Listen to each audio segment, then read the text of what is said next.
Alrighty, fellas, we're live. We have Mr. Kanga's own Teme Flaps joining us tonight. He's not here with us yet, but he will be dropping in later. I've got Dave and Willis with us again. Hey. There's Willis and Dave. Evening, everyone. Alrighty. I was gonna say, most important thing I think that's happened in the Tekken community this week was the Season 3 patch notes. I think everyone's been talking about that. Yeah, very exciting time, and yeah, exactly as you said, everyone has been talking about it. So here we are. We're going to do our piece as well. Yep. Highly anticipated. Yeah. You know. Everyone's staying up till like 2 a.m. Is it out yet? Is it out Oh, yet? Dude, Man, that was crazy. I was so fucked for work that following because I think it came out on like a Thursday night or something, Yeah, dude.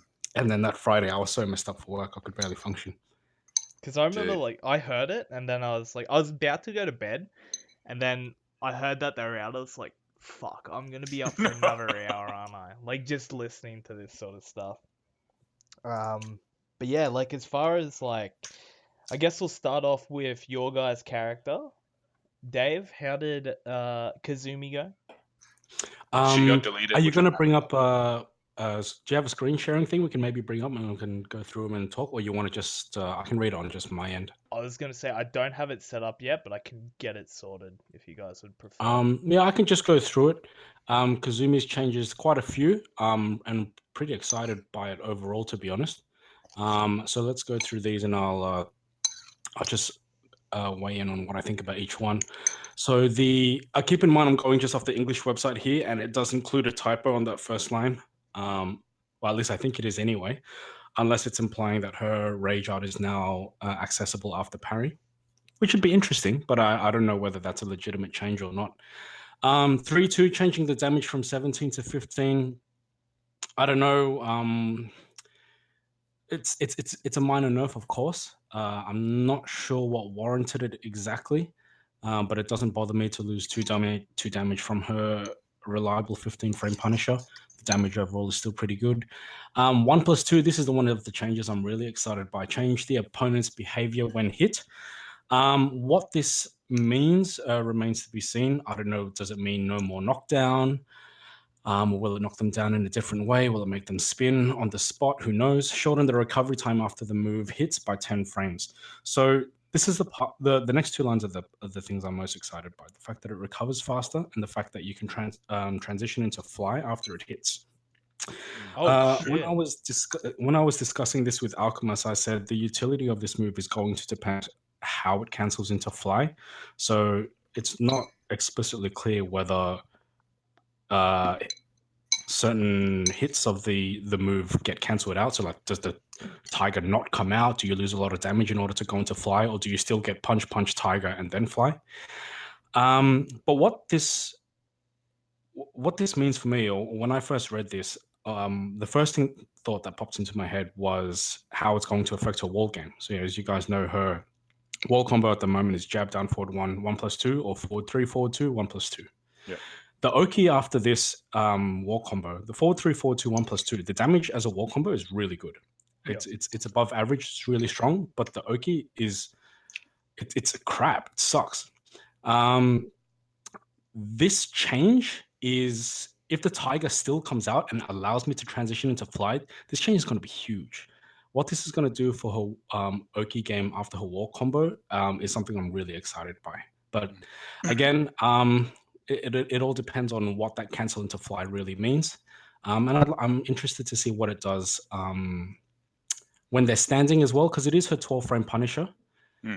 So if it leaves them standing, what sort of plus frames or maybe minus frame situation am I going to be in? We'll see. but there is potential for it to be a little bit too strong. Massive potential. If that tiger still, because it doesn't talk about a damage nerf, if that tiger still comes out, it's going to be huge. I can picture, Like a few things I think about here is like when you look at some of the changes throughout the list where there's a cancel mentioned, like for example, Devil Jin forward wanted to hold back. Yeah. Like that's pretty explicit. Yeah. So I'm just assuming it's punch tiger shifted to fearless warrior. Yeah. And the fact that it's her, like you can do a big damage combo, as you mentioned, 4-3-2 1+2. And that being big damage, but you still get good pressure afterwards. Like that's, dude. really If scary. Brian's back 3 while standing 3 delayed 4, like still had good pressure okay. after. Yeah, like it's too good. Yeah. So in my opinion, there's high potential for it to be too strong. There is, but I will see how it actually structures with the rest of her kit, because when we get to the back 2 change, this actually impacts her all game a little bit as well, which I'll go into.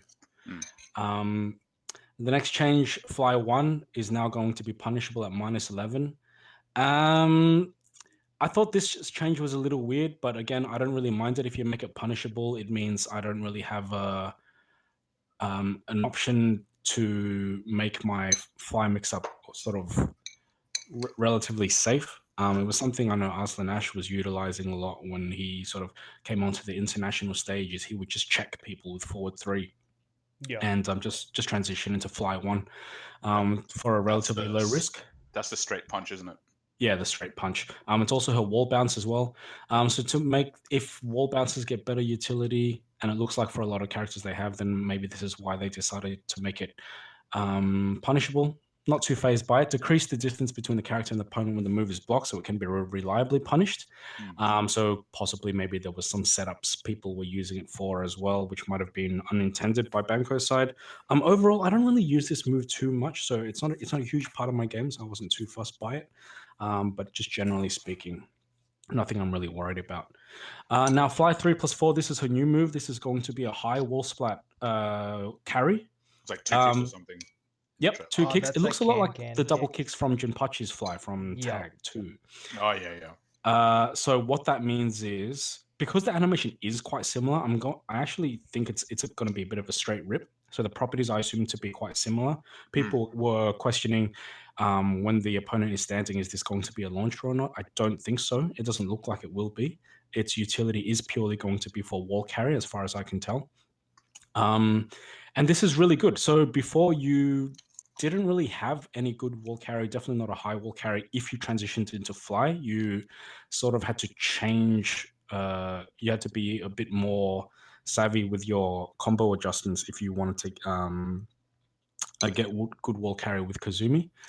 This is going to make things a lot more consistent for her, which is going to be fantastic. So very excited for this new move. Was kind of hoping she'd get maybe one more new move, but I'll take it. Fly 3+4 is going to be pretty interesting. Down back 4, change the opponent's behavior when the move lands as a counter hit. So again, we can only speculate here thanks to the vagueness of these patch notes. Doesn't mean you no longer get a guaranteed hit. Maybe you is it better? Is it worse? Who knows? Is it going to be Jin's counter hit down back 4, or is it going to be, you know what I mean? God. Who knows? Could be better, could be worse. This one we'll just have No. to see when the patch drops tomorrow.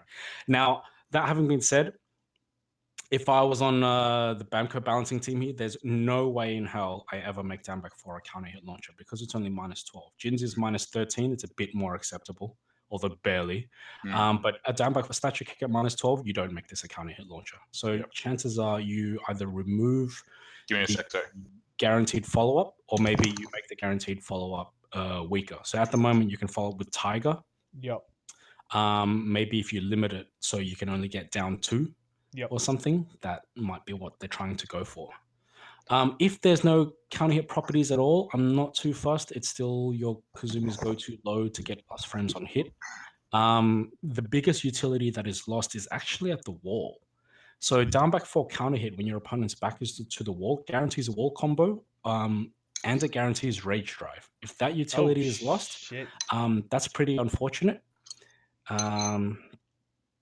So we'll see. We'll see what kind of change this is exactly. Yeah, see, that's the hardest part about the patch notes so far, is just like it's saying like, it's so vague when it comes to things, because King's got a few things like that at the moment as well. Yeah, where it just says the property has changed, but you don't know exactly how. Yeah, and that's sort of the rough thing, is like with the speculation. But yeah, it'll just be interesting to see how it plays out. Yep. Hoping for the best, but I mean, if the worst comes and I don't get anything on counter hit anymore, it's all right. It's not a low I'm going to stop using just because of that change. Not the end of the world, yeah. Yeah. Exactly. Here he is, man. Hey, Teme Flab Lawrence, how are you, my man? Sorry, Bruce. I'm here. Yeah, how's it going? How's it Yeah, going? good, man. Yourself? Yeah, not too bad, That's boys. it. Not too bad. Good to hear. That's Thanks it, for the man. invite. No Oh, worries. good to have you. Exactly, man. We're just talking about Dave's just finishing or going through the Kazumi changes at the moment. Oh, 'Cause yeah. Willis isn't back. I don't No, know. I'm back. I'm back. You're back? I'll Yeah, I have just, Willis go yeah. next. Didn't say much. Yeah. Fair enough. So I'll just go on to the next change, back 1-2. This is huge. This is massive. So you guys, I wouldn't be surprised if people are asking what is back 1-2 Yeah, because what they is never back see one it, too? and for good reason, because the move currently is absolute garbage. The utility Like is backswing blow sort of thing, right? yeah, it's a backswing blow that there's no point using because you have another backswing blow in down back 1+2 anyway. That's safe. So what they've done now is they've increased the damage of back 1-2. They've made it safe as well, not as safe as down back 1+2, but safe not nevertheless. And they've changed it from +2 to +7. +7 for Kazumi is massive. That's fucking This- crazy. So this destroys your ability to sidestep afterwards. So she can, if she wants to jab check or down forward one check, you're not sidestepping. That's You're big. getting hit. Yeah. Fuck. So I'm really excited by this change. So unlike down back 1+2, she's now going to have a backswing blow that leaves you standing. And for a poking character, that's actually what we want. We don't want to knock our opponents down. We want to keep you standing. So I'm very excited by back 1-2. That's going to be that's a really, really great change. Yeah, people are actually going to start using it consciously instead of accidentally. Next one. Yeah, the only time I ever use back 1-2 is if it's a typo. That's literally the only time it ever came out. Do you have a back 1+2 itself? Yes, that's even worse, which is the parry. Oh, right. So it's a very common thing to do against Kazumi players. I mean, you still can do it. Is you whiff a 1+2 grab in their face. Yeah. The next change. This is the biggest nerf to Kazumi. Back 2. So it says change the opponent's behavior when hit and change the frame advantage upon hit from +12 to +4. So you can pretty much safely interpret that as it's not going to spin the opponent on hit anymore. Now, as upsetting as this change is, I think it's justified. It didn't really worry me. It didn't really worry Alchemist when we read it because we feel it's fair. When the thing about Kazumi's kit is when your offensive pressure revolves around 1, down forward 1, you've got these really strong, really fast jab tools and mid checking tools. Mhm.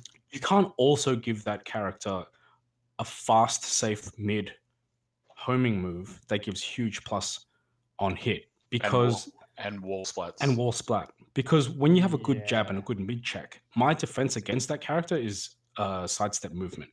That's literally the only way I'm going to avoid being caught in a sort of obnoxious vacuum vortex, right? Yep. So the nerf to back 2 feels very justified to me. So I was pretty at peace with it when I read it. It does really hurt the fact that it won't wall splat anymore. Again, that's not explicitly stated, but you can pretty much That's the assume gist of it. you can Yeah. assume it because it doesn't spin and it doesn't knock down. And typically speaking, wall splat moves will fall into one of those two categories. So her wall pressure, this is what I was going to before with the new transitions into Fearless Warrior, is going to help her wall pressure when she's lost her reliable mid wall splat, safe mid wall splat. So yeah, this back to nerf, it hurts. But look, it's still +4, and +4 is a pretty comfortable space for Kazumi to use. So for me personally, I'm not too fussed. Now, up forward 2, change the opponent's behavior when hit. Shorten the recovery time after the move hits by 10 frames, and it's now possible to transition into Fearless Warrior. So this is really similar to what they did to 1+2. Now, up forward 2 is I-14, so it's always been a 14 frame Punisher, but you pretty much never see it because people would rather do 1+2 or down forward 1-2. If she's now got the utility to go into fly afterwards for some pressure, maybe we'll start seeing this a little bit more. I don't know whether we will see more utility from it despite these changes as a Punisher. just because down forward 1-2 is so good. But another reason then to use this move in neutral is it's got an inbuilt sidestep left. So maybe, depending on what the changes are, if it's really good to go into Fearless Warrior after this hits, it may see some more usage. And this is why what I like about the change to this move is it's currently an underutilized move. And what I like to see is when the balancing team at Bamco give underutilized moves more utility, so that you have more reason to use more of a character's kit, which is good. Now the next change is while rising 3, change the damage from 20 to 15, so a damage nerf. Change the opponent's behavior on hit to increase the lower range of the attack, so the hitbox hits lower. It is a mid. Added a new alternate attack that can be used after the move lands, and it is now possible to transition into Fearless Warrior with while standing 3, hold forward. I'm pretty excited by this one. I don't know exactly what it means, but what I'm really excited about is this move is I-15. Now, anyone who plays Kazumi will tell you it's really frustrating to block minus 15 lows with Kazumi because her hop kick whiffs on a lot of them. Yeah, it's that look, I give Kazumi a lot of shit, but after I tested out a hop kick one day, and I was like, fuck, man, I thought I had it bad on Armor King. It's like, that shit's bunk, dude. Like, that shit, she goes, like, backwards almost. It's like, what's she doing?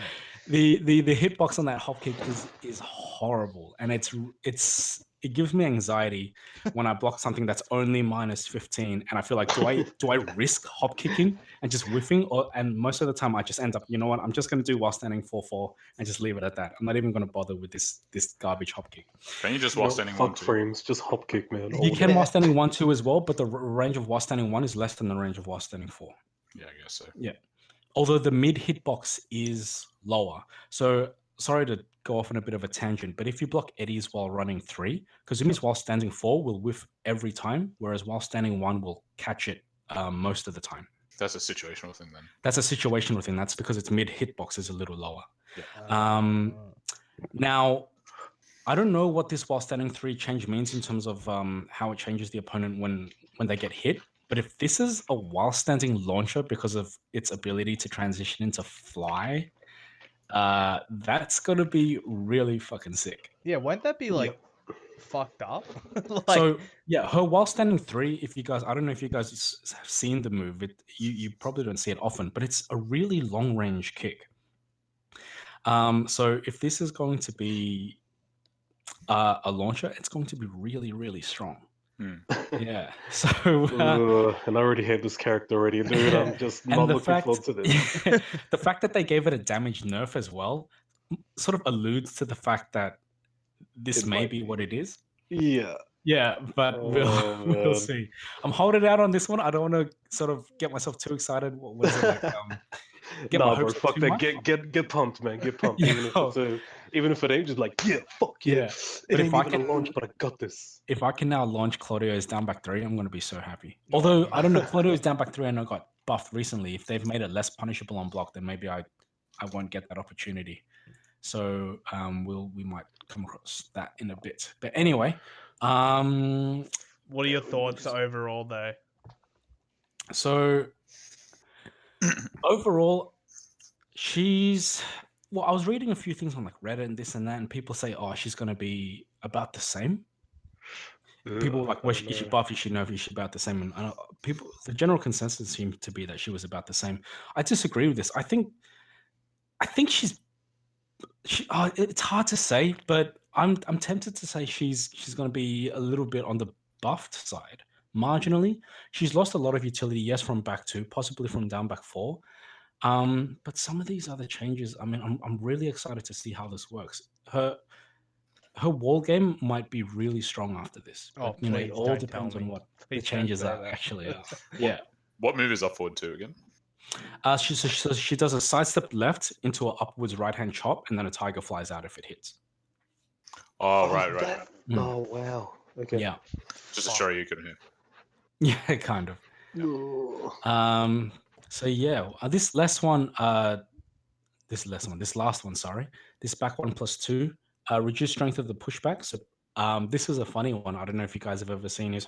When Kazumi does her parry, sometimes the tiger drops from the sky and completely whiffs on the opponent, which is really annoying. But so the point of this change, I'm assuming, is to make sure that tiger always hits. Yep. Which will be really good. Not much to say about that. I don't really utilize her parry all that much, but hey, if it's reliable, well, I it mean, might be good for some style points or something. That's not an unreasonable change. I like changes when it's just like, hey, fucking sort this shit out, man. Yeah, that's right. I don't know, I'm a bit biased. I like changes, but I don't like these fucking changes. I'm just gonna throw it out there, guys. I'm not liking the sound of this. If I have to deal with Dave's Kazumi, or Phil's Kazumi, or every other motherfucker's Kazumi, and I have to deal with this shit, fuck this game, man. Fuck this game. I'm going to Dota. I'm done. Oh shit. Like, personally, I don't care if she's buffed, but if she has to use more moves, that's a good change to me. Yeah. Well, you know my biggest criticism. Yeah. Everyone knows this. Like, I'm like the most vocal person on Discord about this. Yes. Is that she uses boring, right? Willis, do you not like Kazumi, man? Yeah. Oh shit! This is breaking news. Sorry to break the news. Oh fuck! You're absolutely right. A lot of people complain that Kazumi is boring. So hey, maybe this is way to spice it up. These are very much needed changes to yeah. It's like soccer, right? Like fun to play. Yep. Boring as heck to watch. Yeah. Well, if you're watching England or someone anyway. Yeah. But if you're watching the Same South with American... golf. Golf especially. Golf is fun. Yeah. Oh yeah, watching golf. Fuck. Now, Lockie, how do you want to go about this? Because I can go into my secondary character, or did you want to skip to one of you guys? Well, I was gonna say probably just pass it around and then talk around like just go for who do you reckon like got super buff, and who do you reckon got like fucked over. I think we all know who got fucked over. Dude. Phil's crying about Miguel. Actually, I want to touch on this because actually go into would that. Would that be okay? Yeah, go for it. Yeah, because I've seen a lot of people, especially on Reddit, cry about the changes to Miguel, and it'll hurt players like Phil, to be honest, the way he likes to play Miguel. But the changes overall, Phil's Miguel is the most offensive fucking thing I've ever seen in my entire life. I played it and I was so upset over it. Yeah, it's good. I like what he came up with, and he showed it to me, and I was like, damn, that's a really good Miguel for online play. But the way they've changed him in season 3, that playstyle is kind of shafted. Yeah, but those cheap is a fucking done, son. It's out of here, out of the ballpark. Gonski, done, man. Overs. How does Phil like to play Miguel? So it's just Savage mix-up. So with the way Savage down back 3 used to work, Savage up forward 3 afterwards was a guaranteed. Savage down forward 2 pushback. No. Friend trap. Yeah, Savage down forward 2 pushback. So it's just a bit of a 50-50 vortex that he could keep you in if you didn't really know the character. Boring. Sorry. Yeah. But overall, after I read through these Miguel changes, all the nerfs that I read through felt completely justified to me. And some of his moves are a little bit buffed, which is good. But anyway, I want to go through these real quick. Savage 2. Yo, I'll get to that. That's a buff. That's a properly good buff. And that's a good buff, yeah. Yeah. So with Miguel, down back 1+2, I was really upset to read this because I think his rage drive is one of the worst, if not the worst in the game. Yeah. And they've barely changed it. Yeah. When I saw it at the top of the list, I was really excited. I thought they were going to buff it, but all they've said is they've just fixed an input error. So the bug breaks, that's still a good thing. But it's still a good thing, but I never had that problem, so I don't know. I was really sort of upset to read that change, but oh well. Yeah. His rage drive remains garbage. Unfortunate. 3-4. This is his an I-13 Punisher of his that was introduced in season 2. The damage is changed from 16 to 14 of the first hit. Second hit, the attack startup has changed from 30 frames to 23 frames. So it's second hit is gonna come out quicker. Yeah, second hit's gonna come out quicker. Now that kills, I think, or will pretty much kill its utility in neutral, although no one ever really used it in neutral in any way. It's quite punishable. It was a counter hit launcher, but most people just used it as a juggle. Yeah. Now they have reduced the damage, which is fine. I think the damage is still going to be over 30 damage for a 13 frame Punisher that knocks down. It's very good. But when you change the attack startup of something to be quicker, something that always crosses my mind is, does that mean this move now has more utility in juggles? So I'm curious to see whether 3-4 is going to get incorporated into Miguel's juggle game, which would be really interesting because it's a pretty heavy hitting move, which I quite like. But we'll see. Overall, I'm not too fussed about that change. The way I utilize it at the moment is still just as a 13 frame Punisher. Wait, Dave, you like using strong moves? Why? Who would have thought? Yeah, who'd have thought that? Yeah. That's so weird. Yeah, and I mean Miguel's juggle damage is reduced a little bit because of how they've nerfed some of his other moves. So if 3-4 now gets incorporated, then maybe it'll keep it sort of fairly the same. But we'll see. Standing for this next change, this might be on paper it's a really big nerf, but we'll see. When they say decrease the move's reach, I'm always skeptical to read into it as to say they've just shafted the range of the move. Kazumi's jab and down forward 1 have gone through multiple range decreases, and you know what? You just adapt to it, and at the end of the day, you look at the state it's in now, it's fine. So the fact that they've decreased the range of standing 4, that doesn't bother me too much. The damage decrease from 17 to 14 is significant for his Magic 4 combo because the first 2 hits are 2 standing 4s. So this will bring the juggle damage of his Magic 4 combo down by quite a lot. But decreasing the range, not a big fuss. It was much longer than other Magic 4s, so just in line is not because that would consistently punish Brian's 3+4. Oh, I didn't know that Wait, actually. I didn't really? know that particular Yeah. matchup specific thing. Oh, Yeah. I tested the other day. Yeah. I'll see if I can find it, but have a list of moves that can reach Brian's 3+4, and Miguel's is very standing consistent. Yeah. A lot of people were kind of crying because they were like, "Oh, Miguel's got those T-Rex arms, so it's a good thing he's got long legs, and now they've nerfed his long legs as well." I'm like, he's like, he's a human stump. in my mind, I'm like, don't worry about Just it. make guys. him shorter. Yeah, just I don't think the range of standing 4 is going to be decreased by so much that the moves.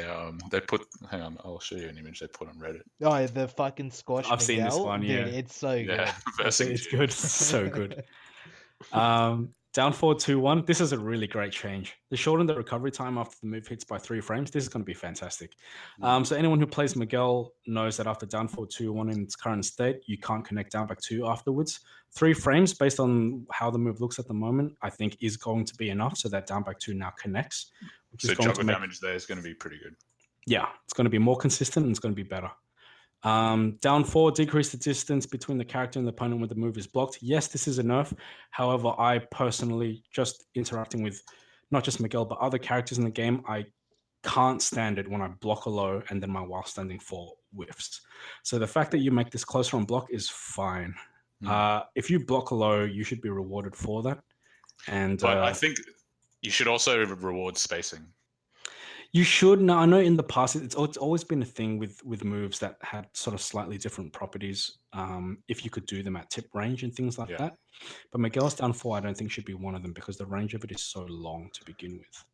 Well, that's fair. Like when you so something like Shaheen's down 4, if you could do that at tip range while standing forward with, but down 4, the range of down 4 itself it's not that great. If you compare it to Miguel's. Yeah. Okay. Well, what are you getting at? So my point is that if you can space, well, when you try to space something at tip range, you also run the risk of it just whiffing completely and not spacing it properly, or they move at the frame where you try to use that. Okay. Yeah, that's fair enough. I agree with you on that one.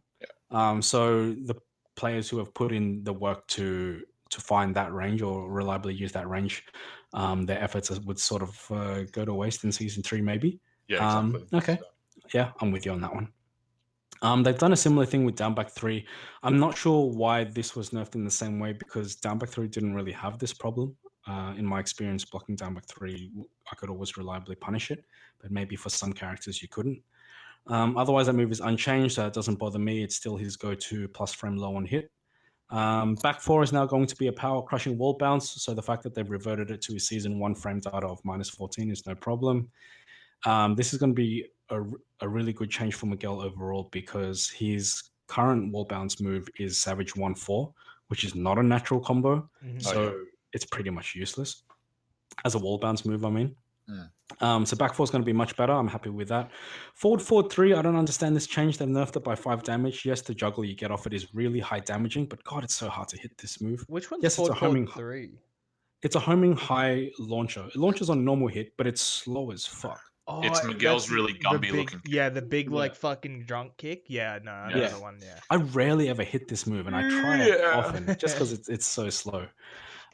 So I don't know. Anyone who's sidestepped this move and sees it coming has plenty of time to cancel it and block it. So I don't know why it was nerfed. But again, if it's a move I don't use too much, then I don't really care if they nerf it by 5 damage. Back down forward. Dave 4. doesn't care. Back down forward 4. New move. It's a new load. It's also going to transition to Savage stance, which is quite Oh, nice. If you Phil's guys watch the back. trailer, you can see the way this move interacts with the opponent. It looks kind of janky. I actually haven't seen it. Yeah, what happens? So it sort of knocks them off axis when it hits. Oh, okay. Is it like Yeah. Negan's low? Well, he's down back 2. Oh, he's down back 4 counter hit, you mean? The like forward 2+3, I think it is. The one where he takes like the weird sidestep. And like I'm pretty sure in counter that hit, one. like it No, like no, no, fucks a it's leg not- up. No. It's not Miguel that goes off axis as such. It's when he hits his opponent and they sort of get knocked off on a weird axis. Okay. I might have to Yeah. have So a they look still at get it, yeah. spun? Do they still get Like- what, sorry? Do they get spun and just end up facing a different way or something? It's not a spin. They sort of just step up. I'm trying to think of another low that makes opponents react the same way, and I can't really think of one at the moment. Okay. But it's interesting. It's a kind of low that looks like it's a lot of plus on hit.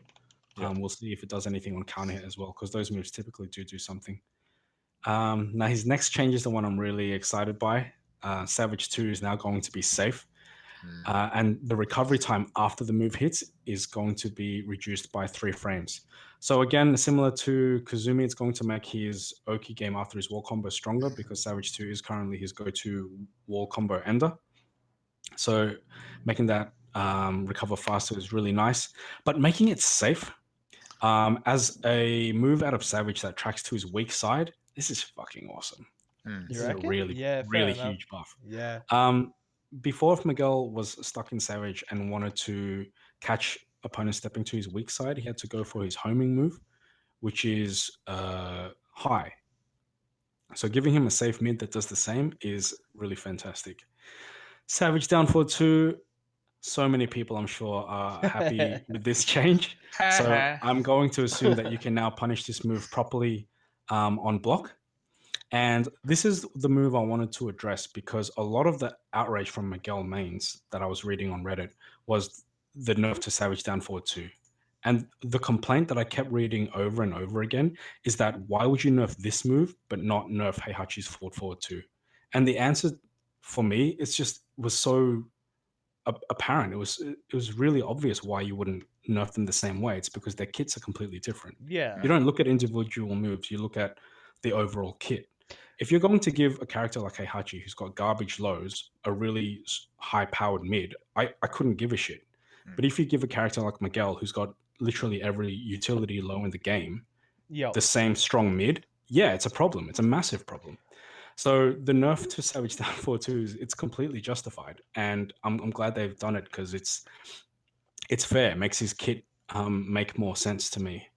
So yeah, got no worries with that change at all. I know Phil's probably not too happy about that, but Phil can. he's Phil gonna can have to sort play that some one honest out, Tekken now. man. Yeah. Yeah, he's gonna have to live with that one. Well, that's the thing I was gonna say about the down forward 2 nerf or Savage down forward 2 is like you can't. Yeah, it's exactly what you said. You can't compare it to forward 2 because like. Man, it's the same thing as like people complain about Heihachi's down back 2. It's like if you gave that move to anybody else, that move would be complete garbage. It'd be horrendous. But yeah, it's That's whatever. right. Whenever you consider some of these changes or any change, to be honest, consider the whole kit. Not just the move on its own. Yeah. And then it'll typically make more sense with how they've decided to balance things. Savage stands down 4-3, reduced the distance from Miguel and the opponent when the move is blocked. That's fine. Change the damage from 12 to 15. Overall, this is a buff. It's a really good round closer for Miguel. Those 2 hits is low and mid. It is launch punishable on block, but it is a natural combo as well. Catches a lot of people off guard. Good move that I like to use to close rounds. It is negative on hit, I believe. So in neutral, it's sort of, whatever, but making it high damage. Overall, I'm pretty happy with that. Savage down back 3 was also nerfed, and I think rightly so. Changed the frame advantage from +5 to +4, so now certain moves like Savage up forward 3 are no longer true frame traps. Change the opponent's behavior when hit, so this will be interesting. At the moment, the opponent recovers crouching. If I had to take a guess, I'm going to assume that the opponent now recovers standing on hit, which is fine. Making it +4 is still going to give Miguel a safe down forward 1 check. So it is a nerf. Sorry, like a significant nerf, making the opponent stand instead of crouch on hit. But overall, this move is still really strong. They've also decreased the distance when it's blocked.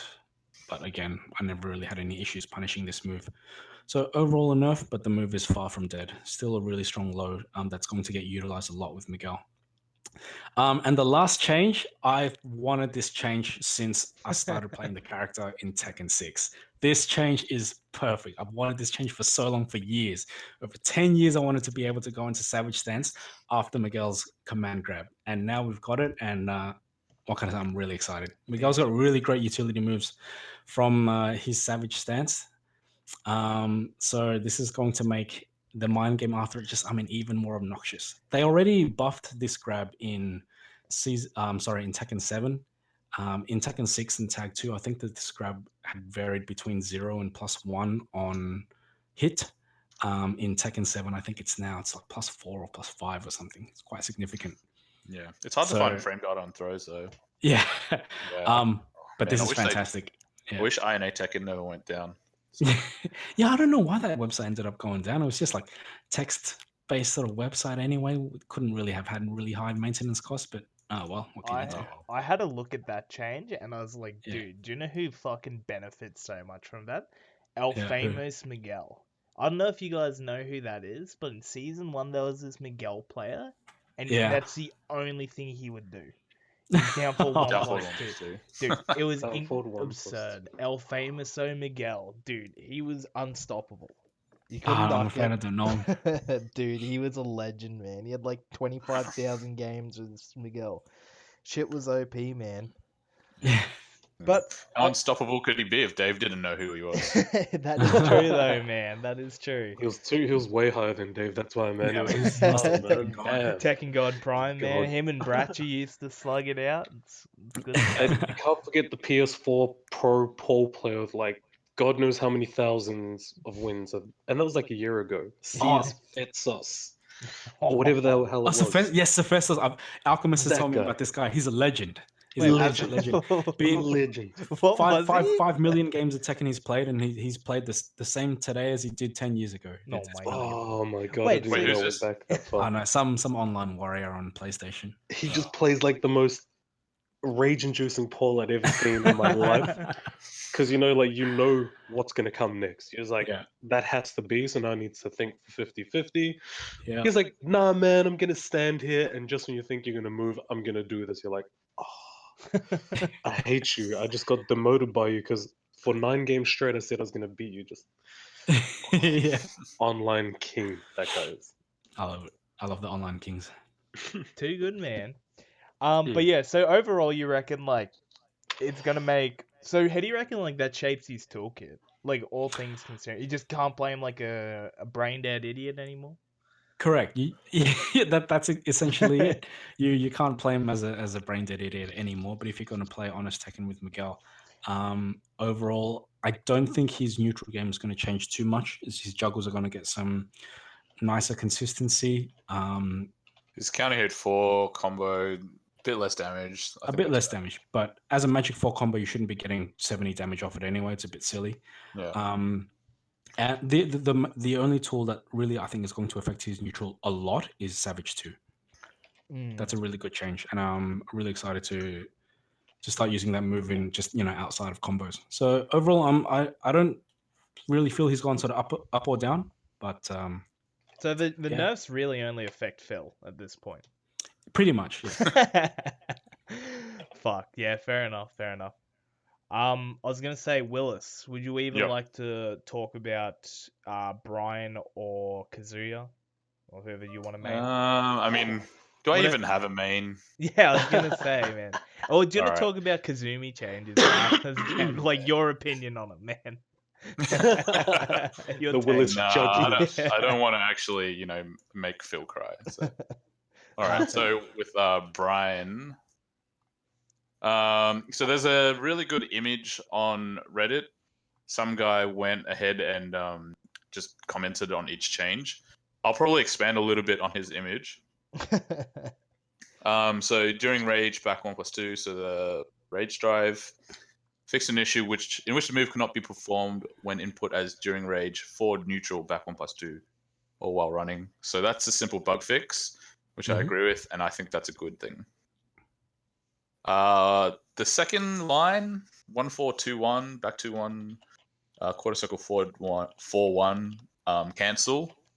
I'm not sure what this is because I never used it. Wait, what is that? Yeah, fix an issue in which the timing at which during sidestep 1+2 during sidestep 3+4 could be performed was faster. So this guy says it actually hurts Brian. The only reason to do back fist is when you stuff up the input of a jet upper, which is true. Yeah, it's not completely true. It's not completely true. It's mostly And this true cancel, though. yeah, and this cancel gives you a different option out of the back fist cancel. Yeah, so it's slightly bad. Second, 2-3. First hit, decrease the distance between the character and the opponent when the move hits. Increase the lower range of the attack. Second hit, decrease the distance between the character and the opponent when the move hits. So the follow up for 3 is more reliable. I never had it with. Because I'd always just go with something else if I felt like my 2 wouldn't reach or was iffy to reach. +6 with less pushback is pretty good. Yeah, definitely. And more range on first hit itself is good. And that's like if they've changed the range on Justice Standing 2, that's just really good for Brian because you can use it for a bunch of other things. 4-3-4. I think this is probably going to be one of his best changes. I'm not sure yet, but I'm thinking 4-3 because it says the second hit, the move will now chain together. Yeah. So he's now got a 27 damage 12 frame Punisher, which is really, really good. Fucking hell. So in the past, good. in the past you used to just use 2-3. Now you can use 4-3. Ooh.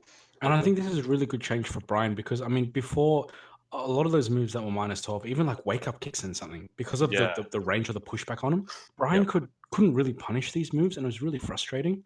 So to give him you can do a something, standing 4. That's about it. yeah, that was it. So to give him a bigger bite of the pie now with 4-3 being natural combo, that's really good. Yeah. They've nerfed the plus frames from +4 to +2, which is okay. It means you can't do down forward 2-1 as a frame trap. But Brian still has jabs. He can do another standing to counter hit fish. So not the end of the day. Down 2. This is probably his That's best. the most significant Massive. one. This is huge. Yeah. Absolutely, Jimmy J special. Yeah. I used it quite a bit, except I was getting quite happy with down 2 delay 3. And so I stopped using it for to just get it out of my system. But looks like it's going to make a return because down 2 is going to be an absolute beast of a move. Yeah, holy fuck! +8? Are you kidding me? That's massive. +8 and forces crouch. Tracks to his weak side too. Yeah, be dead. Yeah, so increased damage, increase plus frames on hit. Let's push back on hit, which is very good, and still, by the looks of it, forces crouch on hit. Yeah, and I think it's only -1. Whoa. Massive. Top tier. I think it's top yeah, tier, let me have a man. look. Yeah. down to -2 or -1 depending on range. So for a 14 frame poke, it's very, very strong. Yo. That's Fucking gonna be hell. fucking fun. Yeah, man. Just Down waiting 4, for- extra 2 damage. Don't really care about that. Down 1 +2. I kind of use this move every so often when I feel like someone's going to be a bit jab happy after a back 3 cancel. Which one's down 1 Oh, does plus it high 2? crush? It high crushes, yeah. So down 1 Ah. +2 is Is that one where it like spazzes out and does like the Yeah. hand thing? yeah. Yeah, Yeah, it okay, does. that's the only thing I know. That's like the weird like, yeah, he does like the hands in the air sort of thing. Yeah, like Okay. I think the only reason to use it before, or the only reason I ever used it, or saw Crocop use it before, was after you wall splat someone and you backdash, and there was sort of the you used to float them back on. Is that Yeah. am I thinking of the right move? That's the one, yeah. Yeah. Yeah, that move's whack. Yeah, but the range on it wasn't that great in the past. Yeah. But now increased range. This guy says more range is always really good. The move is actually kind of bad. Good anyway. I don't think it's a terrible move. I don't completely agree with this guy. The next line, down 1 +2, 2. So that's the first hit cancelled into a right-handed version of Brian's back 1. Oh, fuck. Oh, Yeah.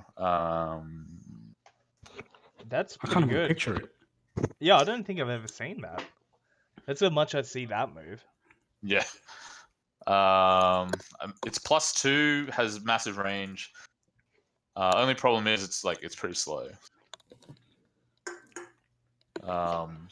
Yeah, I'm like sort of indifferent about this change. Back 1. Yep, great. So it means down 4-2 won't trade with jabs. Yep, really good change. Yep. Back 1. What's that, sorry? Back 1 change 1 frame, not too big. No, Well- it's huge. Yeah, You because reckon? like Sorry, I I won't missed trade that. with a jab anymore. Yeah. Oh, That's massive. fuck. Yeah, true. Holy Yeah. shit. So if I do back 1, down 4-2, yeah, I don't have to worry about trading unless I'm slow. Like that's the only reason. Okay. I missed what you guys said, and I was like, oh shit, fuck. Yeah. Never. That's the thing. Yeah, it's kind of fun. Might make sidestepping a little bit harder. Like +4. It's not going to be huge. No, it's not going to stop sidestepping. Yeah. What else? Yep. But the fact that something like down 4-2-3, for example, is NCC in its own right. Yep. Before, when down 4-2 would trade, you never get that extension. Now you can. Yeah. Yeah. Yeah. So it just makes his offense a bit stronger. Yep. 4-4-2, change the frame advantage when blocked from -10 to -9. Yeah, I mean, like this guy says always safe, which is kind of true.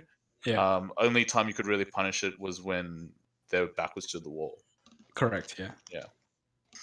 I mean, 4-4-2. I think I gotta say this. People probably disagree with me, but I think it's probably one of the worst power crushes in the game. Yo, I do disagree with you. To be Dude, honest. yeah, I think Yeah, that like, thing's pretty yeah, decent. right You're in the probably, field. you're probably gonna say you use it in a different way, Yeah. but Brian himself, he doesn't exactly have the most sort of panic moves. Yeah. True. Yeah, so it's hard to get out of pressure. Hmm. Yeah. Yeah. I still Jimmy's think saying it's like orbital, good. bruh. No. But hey, look, that's a good argument. Orbital bread, just leave it at that. Oh, cool. Well, one panic move, great. Yeah, not going to get predictable at all. Yeah. 4-4-4. I wonder if this means soccer kick is going to be easier to land. Yeah. So maybe you don't have to dash after it anymore. Yeah. Yeah. Less pushback on hit is always good. That being said, Brian already gets a guaranteed down 4 anyway, which is true. But if it makes soccer kick more consistent, yeah, it's very, very good. Yeah. It's gonna be fun with these Brian changes. Fucking tell you that much. Yeah. Back down forward 4 cancel. So it's quicker by 4 frames. Yeah. So you can actually use it as a sort of a mix-up now. Yep. Quarter circle back 2-4, so sway 2-4. So that's the mid gut punch, sort of like a side swipe into 4-4-4. Yeah. Really So good same wrist punisher. change as 4, basically. Yep. Yeah, so maybe it's the same deal, like makes soccer kick easier to land. Yeah. Which is all I would going to- normally do sway 2-4 straight into down 4 because it floats them. So the Oki situation's a bit better. Yeah, Oki Yeah. situation's better. Sway 4, increase 2 damage. Yep, that's cool. And this is probably like one of the most other interesting changes. Full crouch down 4-2-1, so it's a new move. Yeah. We don't know the properties. Do you know much about it? Like, has there like It looks like natural combo, and it Yeah. looks like maybe a 13 or 14 frame punisher from crouching. Okay. What were you saying, Lucky? Sorry. No, I've Like- just never seen what it looks like. Well, it like Oh, I was just wondering, is it just like a while standing punisher? It's full crouch. From Yeah. crouching. Yeah. Yep. Okay. So, this guy has said if he's put a list next to the move itself, citing the frames and what that means, right? So if it's 12 frames or less, it's amazing. I don't think it's going to be that. 13 frames, very good. 14 frames, good. Kind of niche, but welcome nonetheless. I'm not sure what he means by it being niche. Because very few things are minus 14. Yeah, that's true. That's true. Most lows aren't minus 14. Yeah. And then 15 frames or more, redundant, but at least it's there. Yeah.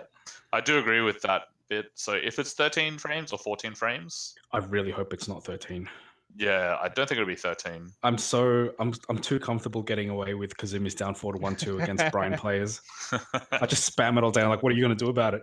Yeah, you get nothing. You lose. Good day, sir. If this thing is I-13, I'm screwed. Yeah. I hope it's Damn it, back minus to the 13. drawing board. Yeah, man. Gotta undo years of muscle memory, dude. Patches are fucked, eh? Yeah. Mhm. Oh no, Dave can't spam a move against Brian players anymore. Oh no! Sorry, Dave. Yeah. So overall, Brian is looking much stronger. In this game. I was good candidate for what did you say before, the most likely to win a bodybuilding contest? I think Brian was a contender. Most likely on steroids. Dude, most likely on steroids. I'm gonna like break mine out early. I reckon it's Brian. I reckon Brian got buffed to the gills, man. All right. So for chat, we've got 4 random categories we're talking about. First one is most shafted. Second one is most likely on roids. Third was pulling ahead. Yeah, what was Bamco trying to achieve with these changes? And then the last one is most dependent upon the changes. I couldn't think of anything else. So yeah, you go.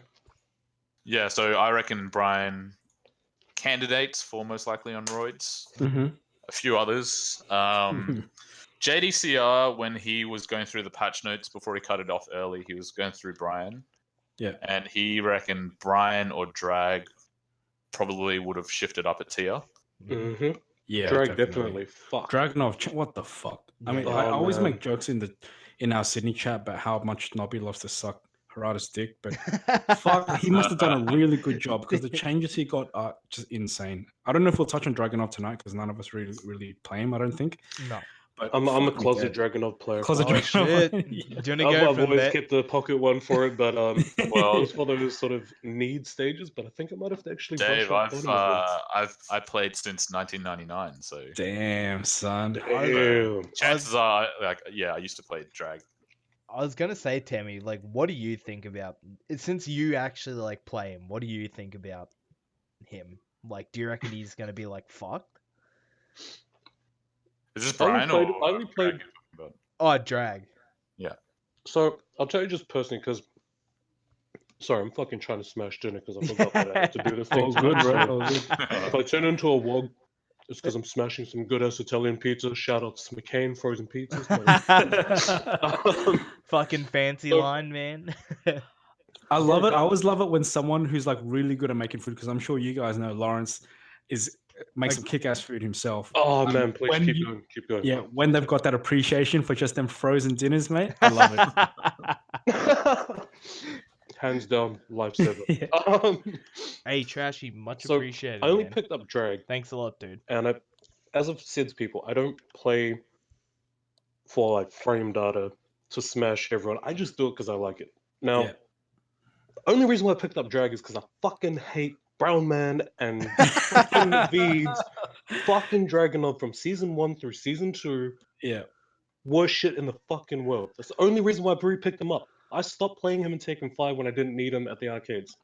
I don't need to touch that shit. Made him look gangster with his fucking stuff. No more. Then I Yeah. started playing these motherfuckers, and it's just like, this game sucks. I'm getting ruined by down twos. Now I just read that. That's the first thing I read when Lockie sent me the patch notes, and I saw that fucking JDCR thing at the end. And I said to one of my mates who used to play in Tekken 5, I was like, you know JDCR stopped that stream, right? Like, why is that? I said, he in fetal position hugging his Dragonov fucking pillow, crying at how happy he is. And he's just getting super emotional, like, I'm about to take back all them years of no sponsorship. I'm gonna ruin the world. He's getting ready to come back out. Yeah. I'm the king who, And- man. It's like, fuck. Exactly. Well, Armor both his King characters who? got buffed. Both of them. But that Dragonov one, I literally saw that and I was like, okay, that's pretty weird. And then I read what Lockie said and I was just like, Oh, damn, I have to rebrush up on my fucking Dragonov skills. Yeah. This Teme is started not- practicing the instant while running twos immediately after. It's like, fuck. Gotta Yeah, but start you see, doing like Demi's hit something here. Armor King didn't get that many buffs, but they're circumstantial and they will fuck people. Like seriously, Mm. all these ones Well- that are classed as buffs are going to be pretty horrific depending on how you use that character. And I'm Well, a bit worried. Rek said that AK's buffed quite substantially. So I think it's playstyle though. Like Rick plays in a different way. Demi will play him in a different way. Fucking, you guys might play him differently. But I think based on the Armor Kings that we've seen in our own backyard, mm. that's a massive buff. Well, I I could be mean, wrong. yeah, like Rek is really theoretical, which Mm. Mhm. give him credit for. Like he's really good at that. Hell yeah. Yeah. No, look, all I got to say on that drag thing is fuck drag. Fuck Yeah. drag. That's all I got to say. I just no. You're gonna see my Marduk tear fucking chunks out of people. That's all I'm gonna say. I can't wait. So another Roids candidate. Yeah, for sure. Yeah, for sure. He's definitely on something, man. 2 buff. The fact people the biggest change by far that's going to be obnoxious as fuck, and maybe one of you drag players can touch on this and let me know what you think, but it was something Alchemist went over in the Sydney chat today, is making running 2 +6 instead of +5 is so fucking massive. It's just one frame. It's just one frame difference, but it now means you cannot sidestep his mid check and you cannot mid check down 2. You'll lose. Mhm. Just one frame difference makes this possible, and this is going to make while running 2 so obnoxious. And it's just, I don't know, like that's what I'm saying. Like Nobbies must have like the best knee pads on earth because he's been working Harada's pole for God knows how long to get this move +6. It's fucking ridiculous. Fucking hell. I think he might have skipped Harada. I think he would have gone for Michael Murray. I think that's why Yeah, it happened. dude. Because it's not who you know, it's who you blow at this point. He's That's like it. out with the old in with the new boys. I'm gonna get this shit, and it's happened. Like, Oh, That's it, man. fucking damn you, hell. Nobby. Blame you for the shit. Hey, you were just talking about your Marduk, Temi. What do you reckon about the Marmaduke changes? Oh man, so I'll bring it back up. Let me just wipe I- my damn I'll be McCain honest. fingers. I thought that cunt was going to get killed. And I was like, Oh, honestly, man. I didn't really speak too much on it because people are like, what do you think's gonna happen with Marduk? I was like, I don't know, but inside I was shitting bricks. Yeah. I was like, the Yeah. Dions, the fucking tackle spammers, the horse spammers, just the Marduk spammers, they're gonna ruin my character before it's even hit the deck. Maybe Abby thought the same, I don't know. Or we just thought, let's just hope there hasn't been enough Marduk exposure yet. And then this happened. And honestly, I was in fetal position with my Marduk pill on the ground crying this morning when I was reading. I was just like, this is the fucking best thing in my life. I can't wait to actually play at OHN if I have Yeah. enough time to really load this in and learn as much as I can. Mm. Excuse me. So down back, down back 1-2. Fixed an issue in which the move could not input while running. Hell yeah, that's annoying as hell because I will catch people on the Tekken 5 setup of you run in, you do the stop, and they're like, oh, he's going to shoulder upwards. They duck. Or they think they're going to do something, you duck. You're like, nah, son, down back 1+2. Motherfuckers going into going to the heavens. That alone is pretty good because if you can do that while you're running at an opponent where they're like, he's going to tackle me, your first instinct is to duck for some reason. I don't know if it's just me, but everyone I've seen ducks. Yeah, it's a lot of people. Everyone ducks. So now that just adds another layer of cheese to the Marduk cheese. Just what he needed. Shit, I think I got ahead of myself here because I'm getting the itis from everything.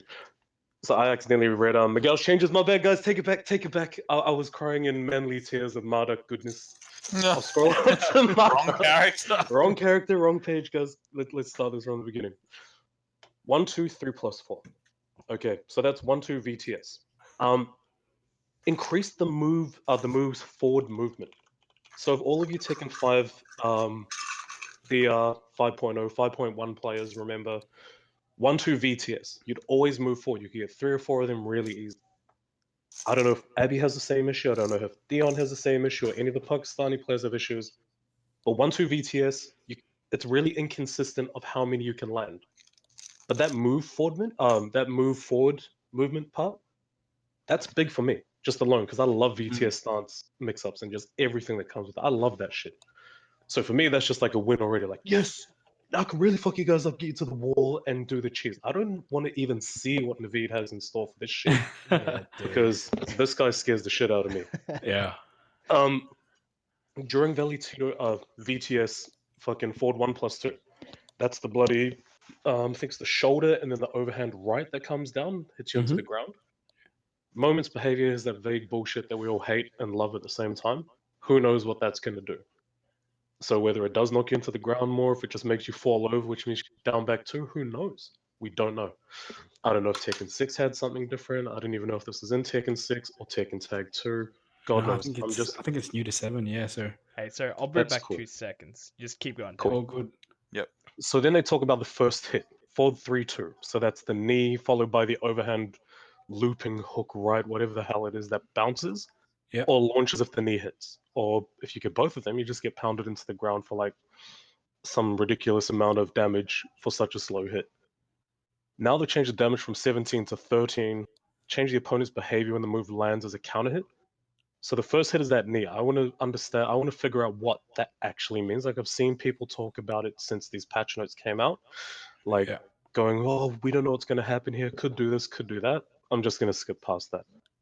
Decrease the distance between the character and the opponent when the move hits or is blocked. You guys in Sydney, Dave, you played against all of the Marduks in the fucking world as far as I see it. Like everyone in Sydney's got a Marduk somewhere hanging. Yeah, it's true. How far back is that? Like, because to me, I don't really use that move that often. It's a Hail Mary. I just go for the forward 3 part. That's it.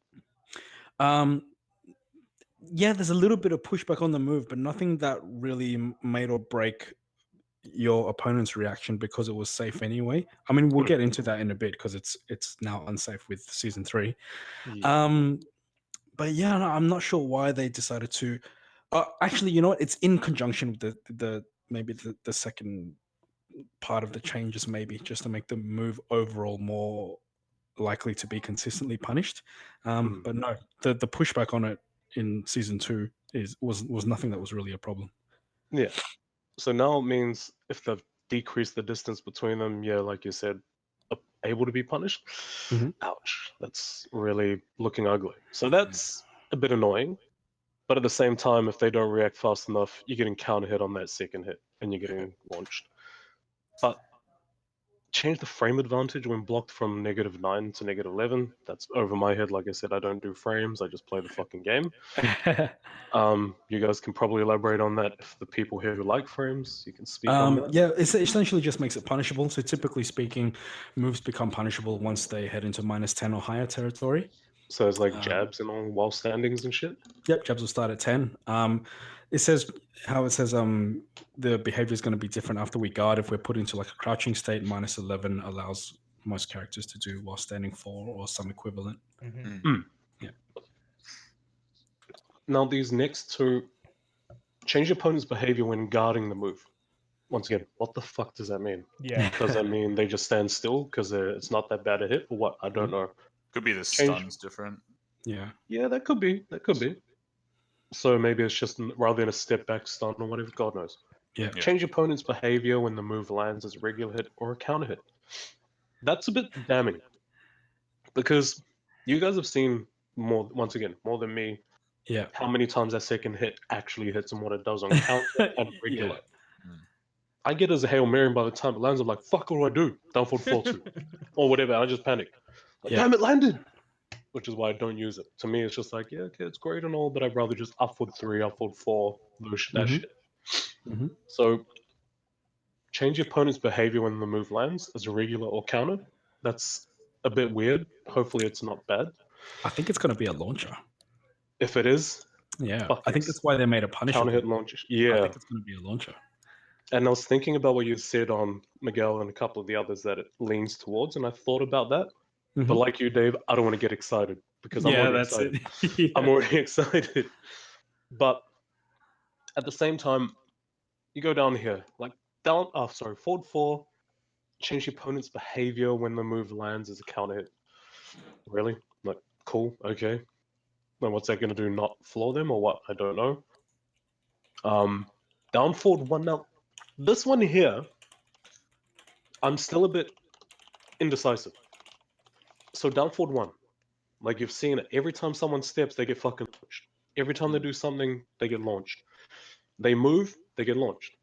But at the same time, when you change the frame advantage when blocked from -12 to -13, that now means, damn, that's a serious punish? Is that Yep. what Marduk's looking at getting? Yeah. It makes a big difference for a lot of characters, and I'm so glad this changes here because that move for -12 was just that was not broken, but damn, it was good. It was I really mean, good. theoretically, it does.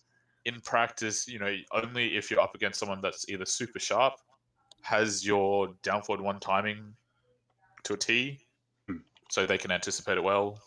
Yeah, like I don't know if it matters enough. You know what I mean, Dave? I can only speak for myself. For Kazumi, it's a massive difference. Yeah, I mean, you get down forward 1 too. Yeah, but that's still a frame perfect punish. But it's an easy frame perfect punish. Mm. Because of how the uppercut recovers, I've got a lot of time to realize it's come out. So I know what you mean. Some single moves, like I don't know, like Fang's shoulder or something, people sort of get caught off guard and then they forget to launch it or something. Yeah. Marduk's down forward 1, I don't really have that problem. I think it gives you enough time to recover and realize what you've blocked and punish it correctly. So for the characters Steve, that I are- don't have that Okay. problem either. If Kazumi gets down forward 1-2, if Miguel gets 3-4, Heihachi down forward 1-2, I think for a lot of characters, it's pretty big. I mean, Yeah. were you always like landing 1+2 on it? I prefer not to because against Marduk, I want to keep him standing. Yeah, but then the same thing happens if you're going with down forward 1-2, Yeah. doesn't it? Well, because the damage increase in the Oki situation is so much better, then I take it. You always take down forward 1-2 when it's -13 because it's heaps better than compared to say when it's -12. Yeah. Because of the way in season 2 the tiger hits them, my Oki is dead. I don't like it unless I really want the damage. So when I play against Yes. Marduk specifically, for example, then I don't always go for 1+2. Sometimes I prefer 1-2-2. But I'm trying to think of what's another -12? Dragunov's down forward 2. Is that -12? Yes. Yeah. That one I always 1+2. Because Dragunov, I don't care if I knock him down or not, but Marduk, I don't really want to. Knock him out, yeah. Don't want to get that fucking cheese going. Exactly. Yeah, then you Yeah. walk near his body and he does a little foot swipe and it's like, Yeah, oh, like sweet. I can't stand that shit. How did I get You here? get literally the mountain versus fucking Red Viper thing going on again. Damn, man. That's just not what you want to see. Yeah, fucking hell. But you see, that's what I mean. Is like this is where I sort of, like for me, I won't talk about frame stuff because I just don't do it. I just learned from trial and error playing Dave. Like Dave's Dragunov taught me a lot. Dave's Kazumi teaches me a lot. Any player's characters teach me a lot. Then I have K for weeks and I forget it all and have to come back and learn again. But here, Marduk is something that I do care about. So these are the things that I do want to learn about quite a bit. Yeah. So if that's the case, that's cool.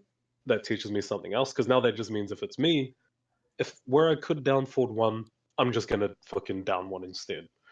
Slow moving, so regardless of what they do, they're either gonna get caught in that nasty block so I can mix them up, or they get hit into the ground and they get a stomp ground throw.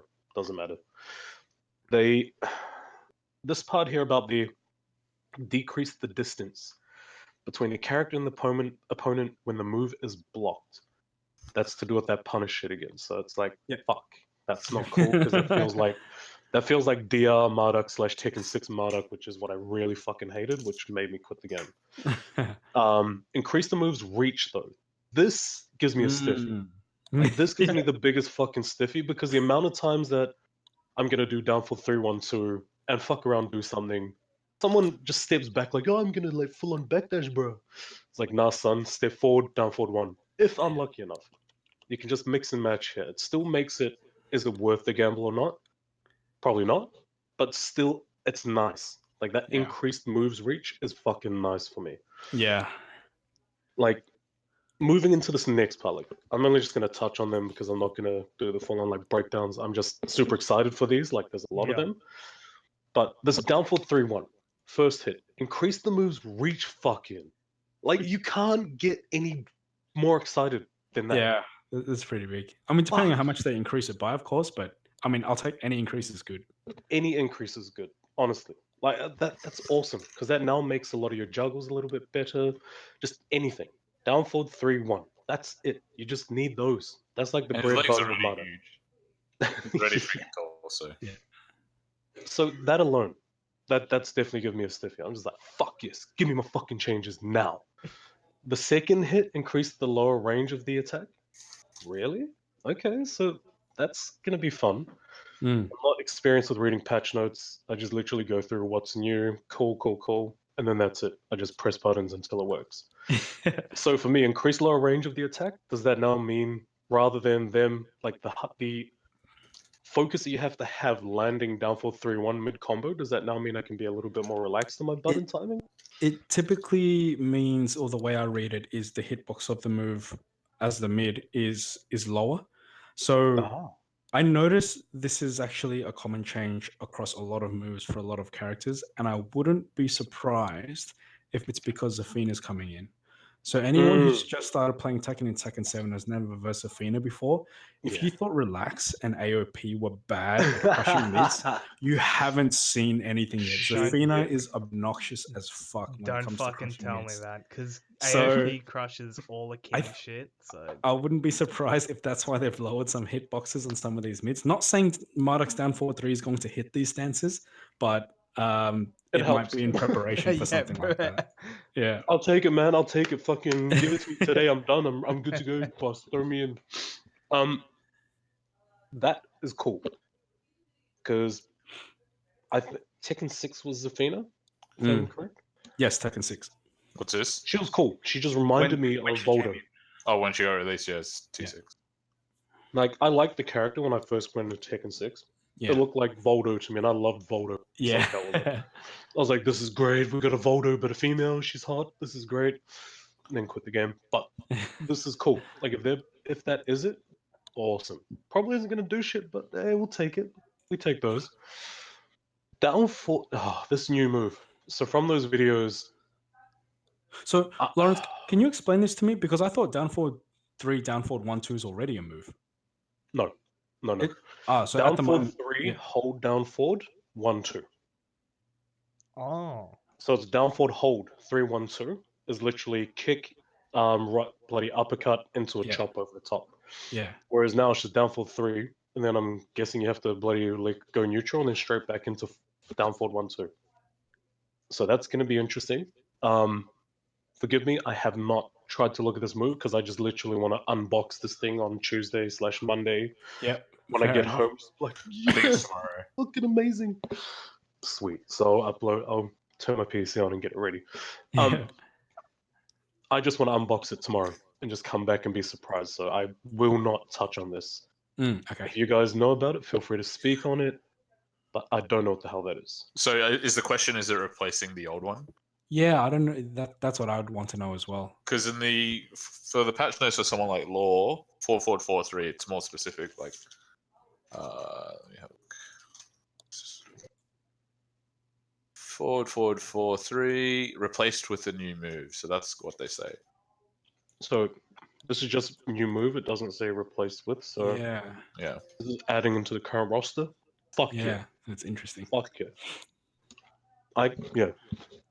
I've seen the video when they first ever did the season 3 coming, blah blah blah, Zafina, fucking Shogun, Smith, whatever his name is, Leroy Smith. Shogun Yeah. Smith. Shogun boy, Shogun. It's gonna happen. They're gonna have the custom. It's coming, and when it does, I'm gonna fucking make one, and that's all I'm playing Leroy for. Don't care if I lose. I'm gonna play him because he looks like Shogun, and I'm gonna give him Black Dynamite costumes, everything. Like he's getting all the good shit. Nice, I like it. I like the strats, man. Exactly. Downfall 4, increased reach, like moves reach. Oh damn. Like I think most people in the chat are probably victims of Marduk more than aggressors. But that downfall 4, moves reach increased. Fuck. Not cool, man. Not cool. Like I don't even think it needs to be touched on. Just let everyone cringe about that, because come tomorrow, it's going to be ugly at the amount of Marduk mains that are just going to come out of the woodwork with the return of the Brian mains, Yeah. return of the Drags, the Kazumis, just it's going to be great. Down 4. This decrease the distance between the character and the opponent when the move is blocked. Fuck is all I have to say. Like, It's justice, man. That it is lowers- justice. It is. It is. As a victim, yes, but as the aggressor, I'm just like, fuck. I love this Yeah. move because it's so good to Understandable. space. And the moment they move, you either catch them with downfall 2-1 or down 2-4, just anything. You can mix them up hard and have fun. That I hate that one. That fucking sucks. Decrease the distance between the character and the opponent when the move hits. Upward 4. Damn. That just means that ground grab is a guarantee. Yeah, that's what I was thinking. Is like when I was just skimming through that, I was like, that means the ground grab. What? So what actually caused the ground grab to hit? Was it only So counter if you hit? no, so you No. can always get it, but up forward 4 when it hits a tip range, you can't get the You grab. can't the attempt grab whiffs. nothing. Yeah. Oh. Even the stomp whiffs, I think, I could be wrong, but the stomp I've had whiff at maximum reach, or like toes hitting them only. So this is a really good change. Yeah, this one I like because I'm a fucking upward 4 spammer. Like if I Yes. know that you have the chance to duck, I'm upward 4ing. I won't do Yeah. the knee, I won't do none of that. I'm always going to hit upward 4 because of how good I believe it is. And it's been that good since Tekken 5. Like, I fucking love it. So now that's happened, boy, bring back that Tekken 5 Marduk. Like, it's going to be good. Forward 4. This is pretty cool. This is pretty cool. What move is this? Is this the one where he It's sort the of one move when no one uses it. Oh, it's the Be it really me- Gumby looking. Yeah, is that the like and side Abby. kick? Oh Wait, wait, the homing- it's the he homing does move? it. It's a homing move. He literally runs like you go 4, and he does like this it's his- retarded. Yeah. It's Oh, his no, ballerina yeah. spin. Yes, Yes, I know this that move, one. Yeah. Yeah, It's it looks rare so cool. Gumby. That's awesome though. Why It that's- is Candidate awesome. for Gumbiest move in the game. Yeah, bro, it is definitely the gumbiest. Like, change the frame advantage from when blocked from -10 to -8. Yep. Don't have to understand frames to say, fuck yeah, boy, it's on. Like, that is good. Shorten the recovery time after the hits by 2 frames? Damn. Like, That's that sick. wasn't even the case in Tekken 5. Like, that move was Well, just it a didn't filler. exist in Tekken 5. 444 existed in Tekken 5. That No, Gumby kick's did been there it? from fucking day 1. No. No? No, Isn't I that- don't think that- so. Yeah, I don't know. Well, I haven't played that long. Hang on, let's have a see, because I might be getting my I shit don't- I don't mixed know up, but I'm Marduk. pretty sure. I don't know much about Marduk's forward 4 to weigh in Yeah. on that. I barely Yeah. even see it. It seems like Because Oh, I'm pretty maybe, sure it was maybe. there in Tekken 5, because it's one of my most... I love that shit. Like, it was disgustingly, I guess, not OP, but it was a good thing for versing You might be right, Ninas. actually. Yeah, I think you're right. Yeah, because it was good for think it was- versing Ninas, and it was good for versing fucking Julia's. Fuck you, Zazob, and fuck you, D-Sam. You cunts. They had to eat that shit every damn time. It was the only good thing about Ford. Now that's coming back, it's good timing because we now got Zafina and we have Julia and we have these characters that Oh, does This it needs hit quite to low? Does it? yeah, It does Sick. because of his little short legs. Even like, no, sorry, his legs seemed longer in Tekken 5.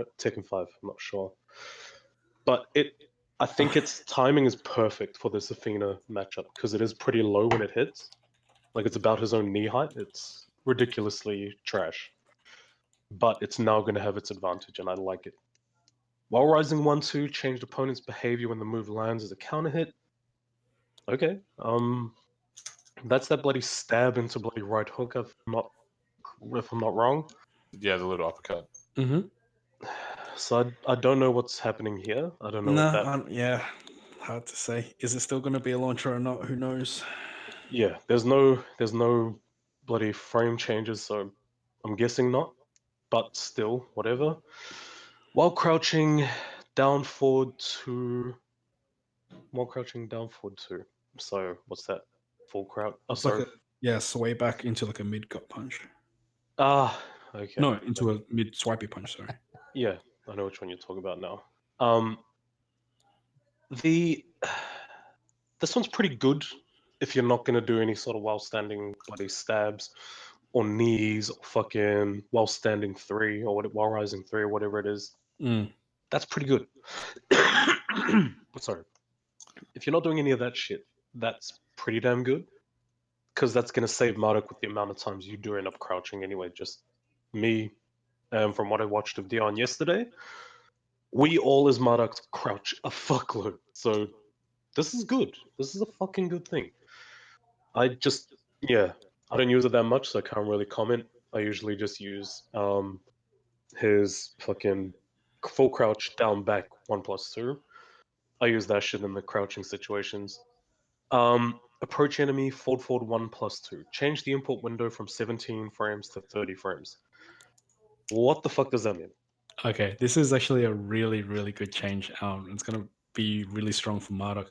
So it basically means from the time between your directional input and your button input, you now have 30 frames to press it and the move will still come out. So what this means is you can buffer it easier and you can dash in deeper before the grab comes out.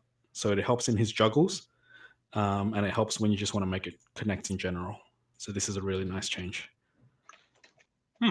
Yeah. So you can kind of hold forward after the second fall. Yep. Yeah. Slightly. I'm gonna agree with Delmec on Yeah, this one. dude, I was like, Forget what all did- that wheel drag mains now. Hold on, That's let what me, we just, let me just fix that up real quick. Give me 2 seconds. Fucking Yeah, get there shot. we go. Get shot, idiot. Damn, get shot in the mini post.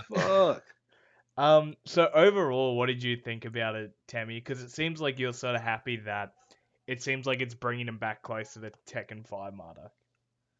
Not close enough, but it's No, nice. Tekken 5 Marduk is like a complete different beast, dude. Complete, yeah. Yeah. Like it was all about the air juggle. It was all about the setups. It was all about just your traps, just everything like that. Completely different, but VTS properties- backdash as well. VTS backdash, boy. That's where it was at. Fucking roll, back roll catching, all that bullshit. But this here, just the move properties alone, fucking Elk Spice, man. That's exactly what that is for me. Yeah, Like boy. nothing. I don't care about anyone else's changes now, except maybe Drags, because my closet Marmaduke. drag might come into the fucking light. But Marduk has just fucking hit most jacked character in my list just from that. Yeah.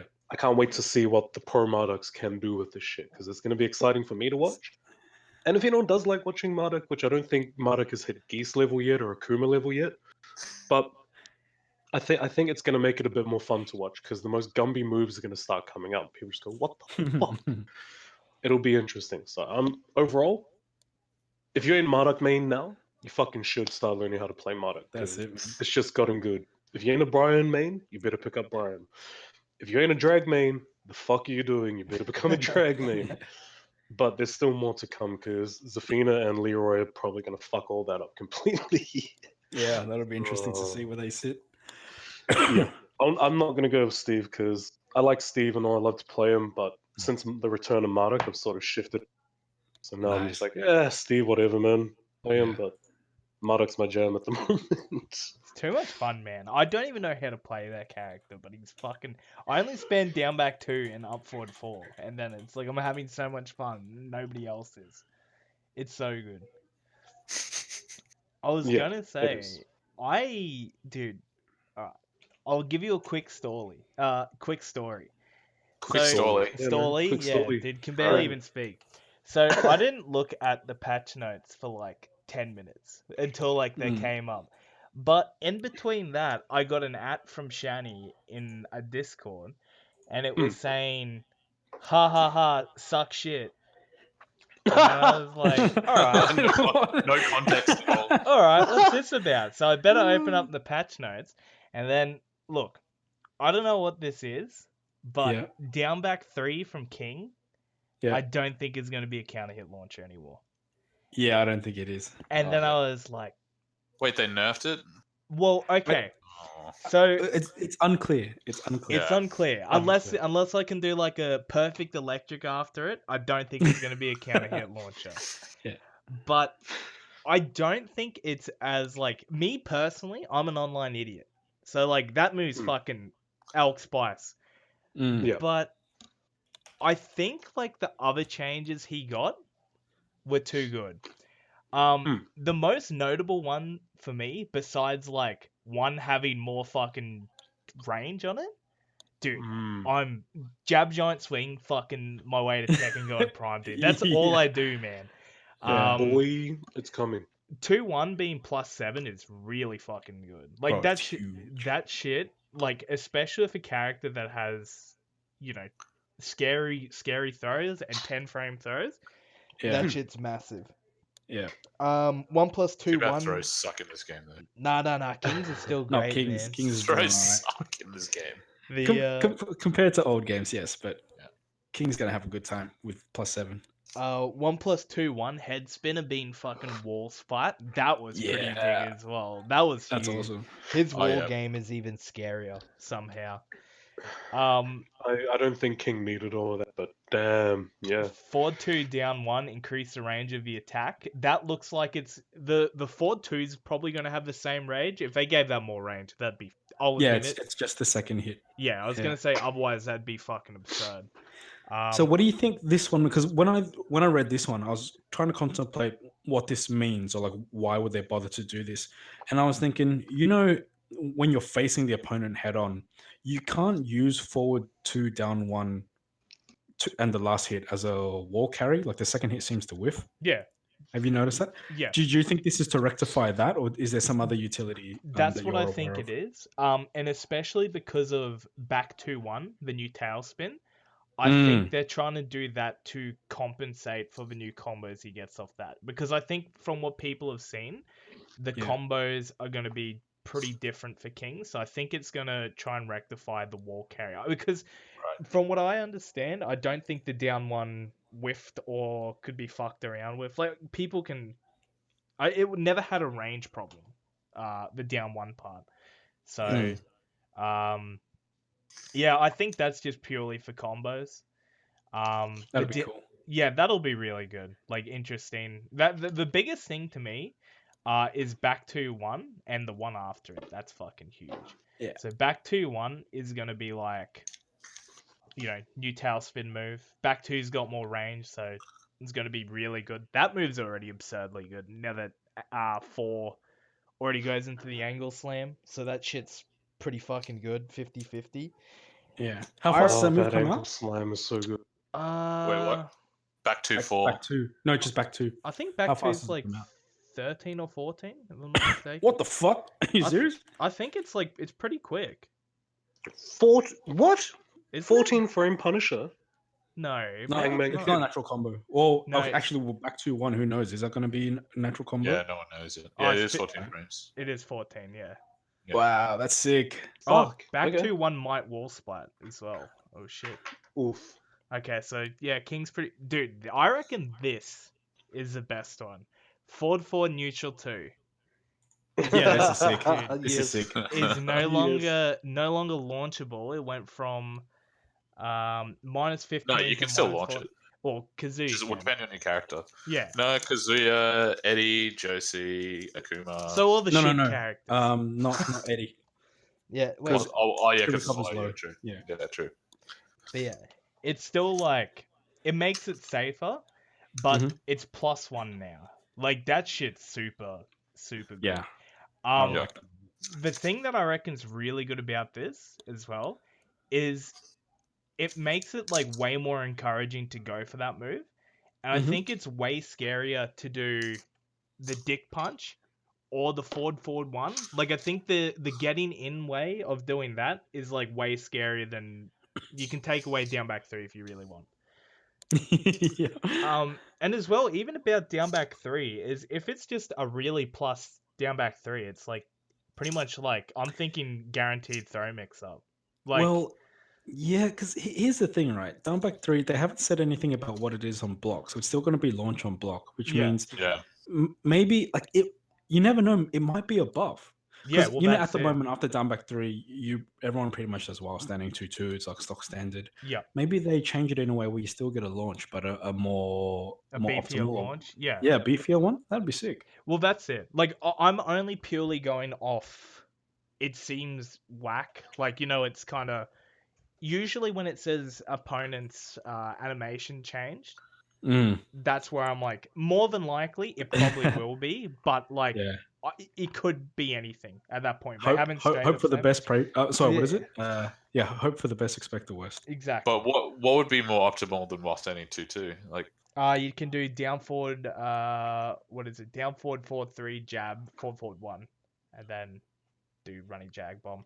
While standing 2-2 is just really easy, but is it's there not more that good. damage in that? Yeah, Yeah, Yeah. you I can think it's do like the 5 yeah. points, 5-6 points. Yeah, It's just while true. standing 2-2 is just way more consistent. Like if you're gonna go end around and you don't need damage, you do Yeah. while standing 2-2 because that shit's literally free damage. Yeah, If you fuck yeah, up it's that brain dead. combo, you're fucked. Yeah, it's very easy. While standing 1+2, dude, makes the combos easier off that. Yes, please, dude. That Yeah. move is super good as well, especially as well with a forward 2 change because you're gonna see kings coming at you and be like, this dude's dick punching me, and then you do the Yeah. fucking pip taz while standing 1+2. That shit's only -10. Yeah, it's slow, but it's like that's still fucking really good. It's good. I like that change. During cross leg. Reduce the input window. Just made a chain throw easier. I'm a scrub. I need that. Too good. But yeah, I think it's pretty much nothing but buffs. I reckon it's Yeah. really good. Which is really good. You don't see a whole lot of kings on the TWT, which kind of sucks because I think he's a really exciting character. It's pretty much just Majin holding the fort because Hakayo doesn't really travel all that much. Even Puma, he doesn't really. I've only seen him at a handful of tournaments, and he's struggling to reach like the latter stages of the tournament. So I don't see a lot of king, and yeah, it sucks. I hope more people pick him up after this because he's looking really good. Yeah, I think he's looking really strong. Like, especially like it sort of sucks that down back 3, it like potentially down back 3 is weakened, but it's like man, the +2 and the 4 neutral 2 are like the real standout ones to me. Overall, you're liking it. He feels I really he feels like buffer. it. Oh, hold on. We haven't talked about King's biggest buff though, like the most significant buff, and that's you can now select Rainmaker as a default. Dude, the fucking Yeah, different that's what I'm animation. talking about. Hey, that's actually an interesting. What are your guys' thoughts on the presets? Because Yo, honestly, when I yeah. watched the trailer, the two Yeah. things, and look, this is going to be the most controversial fucking thing, and I'm going to get yelled at. I like the life bars. Dude, that fucking Aussie Pride, gold and green, dude, that shit was too OP. I'm gonna have Australia, to Aussie.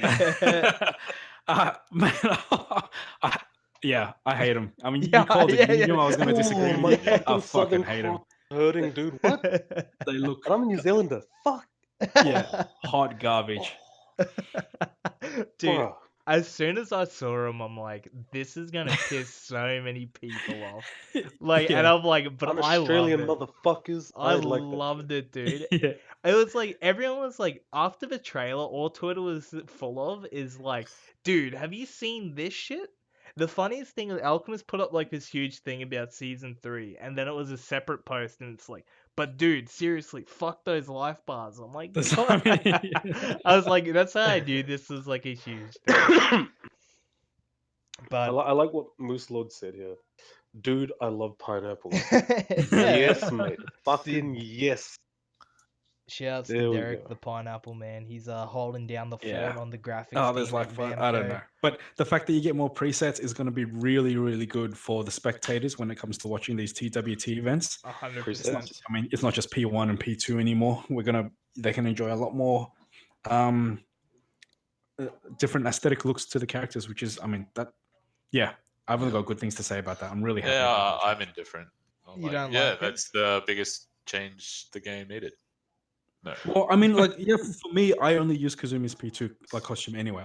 It doesn't do anything for me, but I Yeah. mean, it's not just about me, right? But let's talk about the general public here and how they watch the game. If you watch literally any other game, you watch Street Fighter or Dragon Ball things like that. And all these games have so many different aesthetics for each character, but Tekken's stuck with like two. Keon costume. Or have you seen the I don't know, Dion I'm still fucking indifferent. costumes? That shit's absurd. Yeah. Damn. Like, this is gonna be fucking hilarious when it comes to that shit. Oh. But like I guess the thing is like Oh, Giga's Brick costume. Yeah, Yeah, Timmy's gonna have a lot of fun with that. That's good. that's the shit that scares the fuck out of me though. Like Yeah. look, don't get me wrong, I love it. Like that was to me was like regardless of King for whatever, biggest buff was the presets because I don't have to look at like shitty costumes all the time in TWT. Like it's just sort of like if you have 10 presets, it's like the thing about it was like, and this is going back to Street Fighter 4, was you would be able to like, or watching like really whack footage, like or like Japanese footage or whatever in Street Fighter 4, you would be able to know who the person was purely by the color Oh, of the yeah. character they picked. And I was like, I could tell this is Tokido because this dude is picking fucking the like blue and white Akuma. And I was like, yep, that's him. Man, that's so 100% fucking it. true. But don't you have to choose default costume anyway Well, No. it's in tournaments? No, you get to choose. Yeah, you can choose like from Do you? the 4 slots. Yeah. Oh, but like no, preset is the custom you come up with, isn't it? No, so No. presets pretty No, much going to be preset. like, you know how there's like if you press square, you get like the Yeah. two defaults. Yeah, but they're and then they're there'll be called the one. default.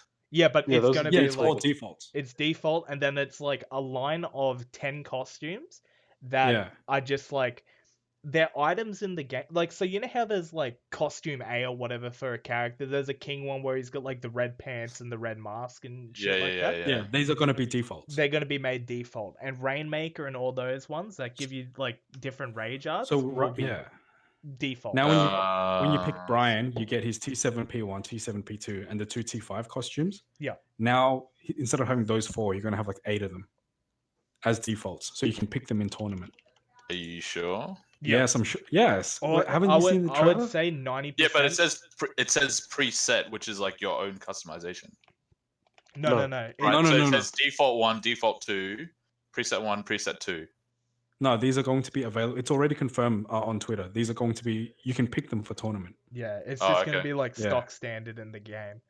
Yeah. And No, I I'm still indifferent, to be honest. Like, yeah, it's not a huge difference for me. yeah, Nah, well, I'm loving it. it's more for like spectator wise and like Yeah. just being able to like, to me it's like I was saying with the whole Street Fighter 4 thing, it's like character or like dudes have that specific costume and it's that dude, like it's just like you know.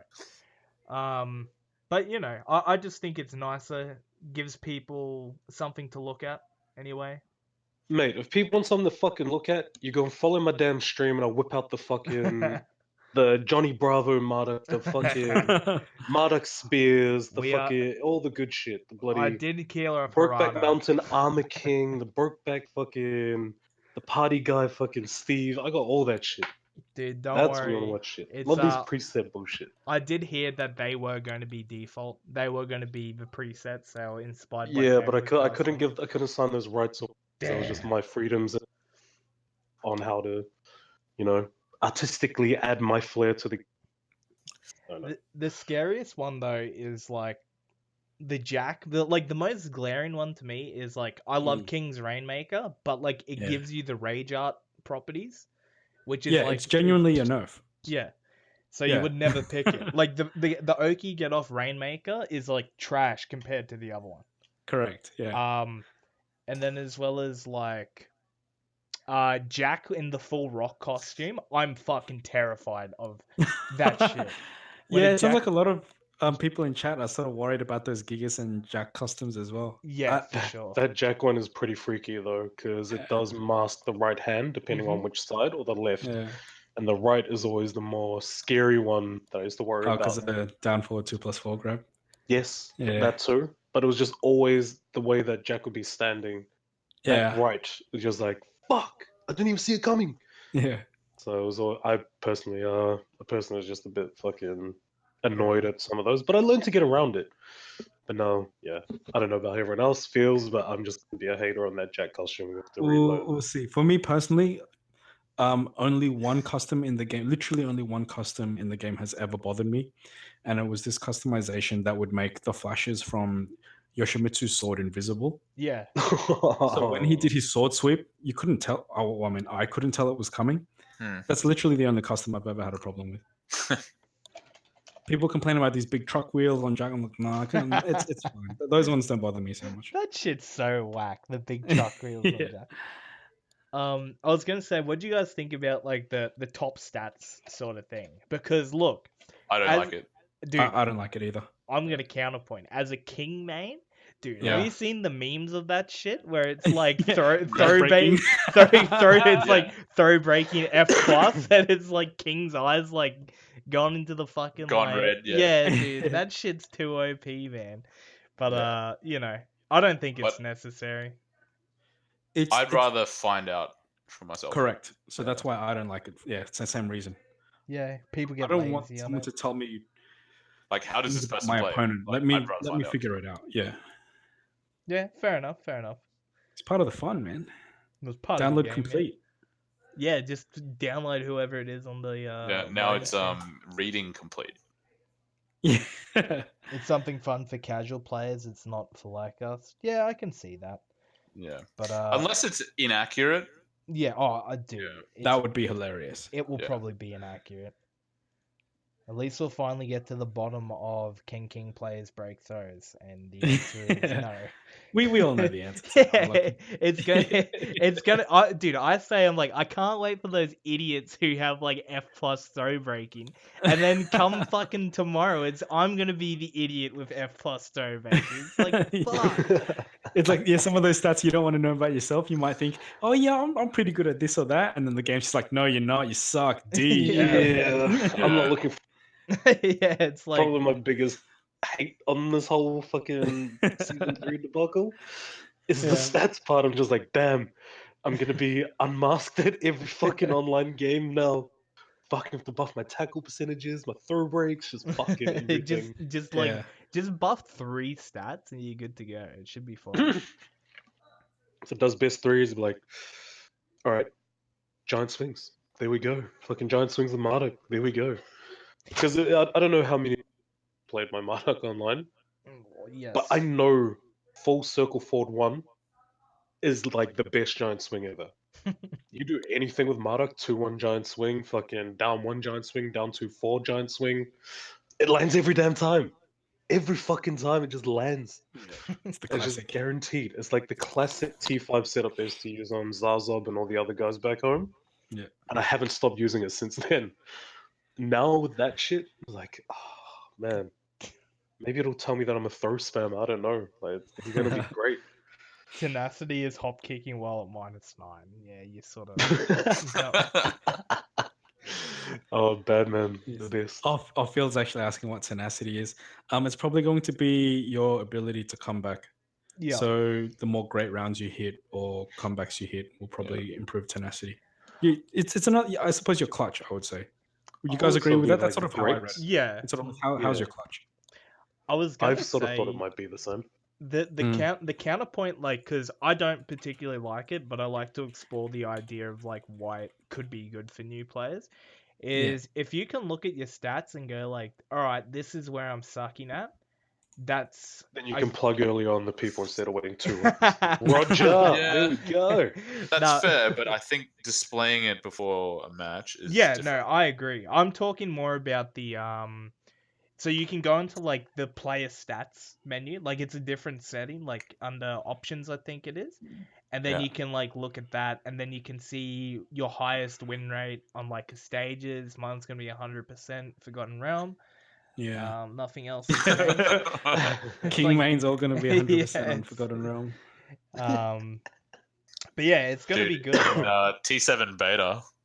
Oh my god. Oh my god. Where you can take him down to the basement in one call. In one juggle? In one juggle, yeah. Bring that shit back, dude.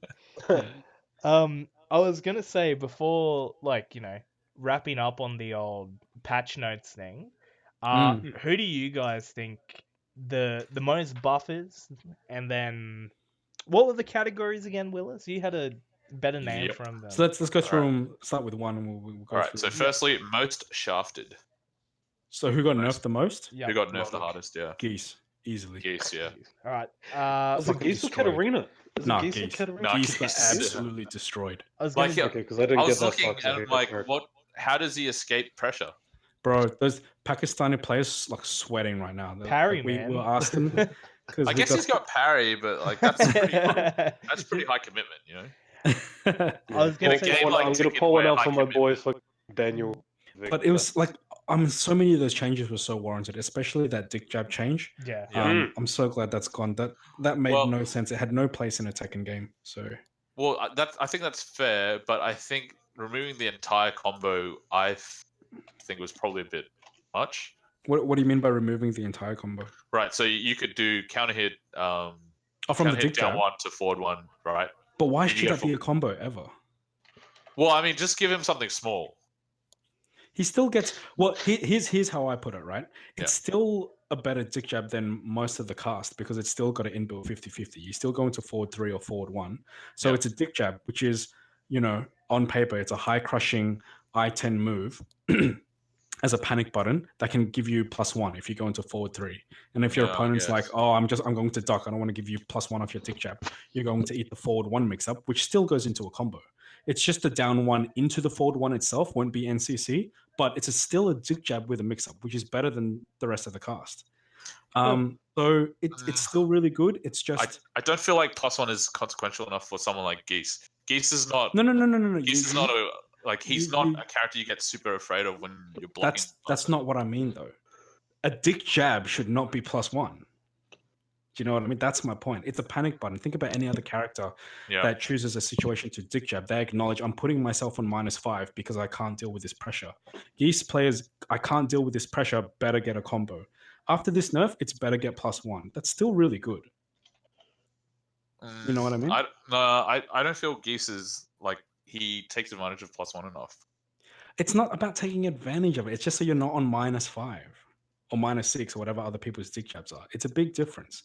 And if your opponent wants to give you, wants to challenge you and duck, then you've got an inbuilt mix-up. So it's still a dick jab with a mix-up, and that a dick jab with a mix-up is just not a thing that other characters have. So it's still got high utility. It's just that Geese players just can't keep doing safe moves that are small minus into dick jabs for full combos. That was a really obnoxious thing to deal with in before this patch. So it's a really good change, and it doesn't completely shaft the character, but in combination with all his other nerfs, he's been nerfed a lot. He's definitely dropped a tier. Yeah, he's definitely dropped. Yeah, no one denies that. I think the question is whether it was excessive. I think it's still excessive. What else did they to change completely about him? remove it. Because I didn't see the rest of what got changed about him. Down 3, Yeah, down 3 change was big. -15 and now. Yeah, I thought that was a little unnecessary. so you can hop kick it now, basically. Yeah. Damn, okay, that's actually... So you pretty much, Geese players, if you've watched a lot of the Pakistani Geese players, they love using down 3. It's one of their favorite moves to use in neutral. With it being -15, you're kind of not forced, but you're highly encouraged to then go into his dick jab extension, which weakens his game a lot. Yeah. Yikes. Oh, the Other downfall. candidates. Let's go to the next category. No, other candidates for most nerfed. Other candidates for most nerfed. Maybe bears. Bears were nerfed, no doubt. Whether I'd put them in the most nerfed, I don't know. Like hunting, if they lose hunting bear stands down 1+2. Oh yeah. So I mean, they just say it's changed, right? I don't know how it's changed, but if hunting down 1+2 doesn't guarantee hunting down forward 2 anymore, that's fucked. Yeah. That is so fucked. So freaking out over it. But Timmy's saying down 1+2 might just launch now. I don't think anyone's really got word on what it does. It's just been changed. Yeah. Like, that's why I'm still unsure if this was actually a nerf or not, because I'm waiting to hear what happens on this. Yeah. I'm undecided, but then again, you guys, sorry, I just saw the Damascus comment. He thought the name of the stance was Honey Bear. Winnie the Pooh Bear. Winnie the Pooh. Yeah. Oh, that's so good. I love it. I was gonna say I've only read through the notes for a whole 15 minutes, but just on first glance and from what I see on Twitter, in between my feet pics and all of that good shit, I'm not sure if that is a nerf or even classes what your category is. I don't know. Yeah, but like you look at all his other changes, everything's basically a nerf. Yeah. Well, yeah, true. Yeah, true. Right. So yeah, it is. 4 forward was rage drive, fixed initial. Yep, I think that's okay. I didn't think Kuma's damage was that high, but they nerfed, like while standing 1-1 and like back forward 2. I look at some of these changes. I'm like, why? Yeah, it's bizarre. Rank 2 shouldn't have won TWT. That's what people are saying. Like you let one bear player win the TWT, and that's all had enough of this shit. No, that's Nobi's doing again, guys. Them knee pads work. It's just like that's what I said. Bears, just no more. That's actually what I said. Because while standing 1-1, punishes Dragonov's down 2. Yes, it does. That's true. Fuck. Nobi's just working his magic, man. Shout out to Nobi for the hard work in station. Yeah, I know Katarina. Katarina. I put in as a nominee for most nerfed. Yeah, Katarina I think is good. See, Ranchu was playing Katarina as well. Yeah, that's what Shani was saying is like he's like dropped bears for ages to play Katarina. It's like who do you play now? It's like I was gonna mention Ranchu is the new feels bad me. He used to play Gigas. Feels bears, man. 7.0. Dude, do you know who I was gonna say, just like to get off course a bit, but do you know who looks really fun now? I'm gonna have to pick him up is fucking Eddie. Dude, his changes look good. Yeah, Eddie got consistent buffs across the board, I think. Yeah. Are we gonna see the re-rise of CTC and fucking Remy? Well, we'll see. We'll see. You got some pretty nice tools. Fun. Eddie, the change I'm most excited by is they finally gave him, after like God knows how many games, they finally gave him a good 12-frame Punisher. Yeah, nice. 4-2-3. Yeah. About time. Yeah, he's gonna be so hyped. I'm not gonna hear the end of this from Remy if he wins the tournament. Fuck, because we all love our bro, but when Remy wins anything, we all hear about it. Like, it just resonates throughout the entirety of Melbourne, the entire country, bro. We hear that shit up in Sydney. Just pull out the bob roll that he did years ago. Wait, what happened? Or the top 9. I'll see if I can find it. Lucky you haven't seen it? Yeah, no. Rami. Yeah, it's awesome. If you can find it, post it in chat so the guys can see. Bro, yes. Rami's forward 3+4. While Willis is finding that, who did you guys reckon got the best buffs? Because I said Brian. There's a lot. Yeah, there's a lot of big buffs. A lot of candidates. A lot of people saying Akuma. So Akuma's probably the best character in the game now, but compared from season 2 to season 3, I don't think he got buffed the hardest, but I still think he's the best character in the game. He was already really good. The characters that I would say, when you compare them from season 2 to season 3, that got buffed really big, I'd say Claudio, Dragonov, Feng. Yeah. Feng, fuck. Lee, Josie. Yeah, Lee's really good. Lee's fucking colossal. Yeah. Lupa's gonna fuck us up bad. Yo, when he read those changes, bro, he was ecstatic. Yeah, Oh, I except can and no only one reacted imagine. to them because he reacted to them at 2 a.m. They're almost asleep. Oh, Yeah. fuck Shaheen as well. Shaheen got buffed really big. Oh, Uh, yeah, I saw the so Chipsy Chips- fucking yeah, video. Chips is gonna be Oh, pretty happy man. with that. Has Chipsy done a review? He Or... did. Yeah, Yeah, he he did did. one and he fucking popped off like no Yeah. shit. It was some Shaheen like is tight. it was some Prince fucking, you know, Prince like the party like his 1999 guy. It was one of those sort of pop-offs. His little squeaky voice just went off. He was like, "Oh my god, he's so excited!" But Yeah. he's so pumped for it. I cannot be mad at that. Like him in the synth and anyone, even Tin or anyone else that plays fucking Shaheen, Yeah. it's Must be gonna be happy. good. Yep. Yeah, this is gonna be fucking huge. So Yeah. low high and all those dudes, damn son, we're gonna see some shit coming this season. Yeah. If we don't, I'll be pretty damn surprised.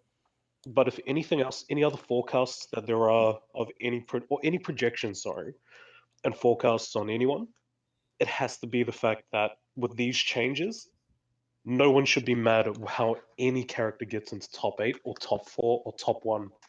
Like 100%. this is gonna be fucking amazing from this, and it's the only one that I'll actually back and say I think is amazing is this season. Yep. Yeah. Like, I mean, can't wait for this.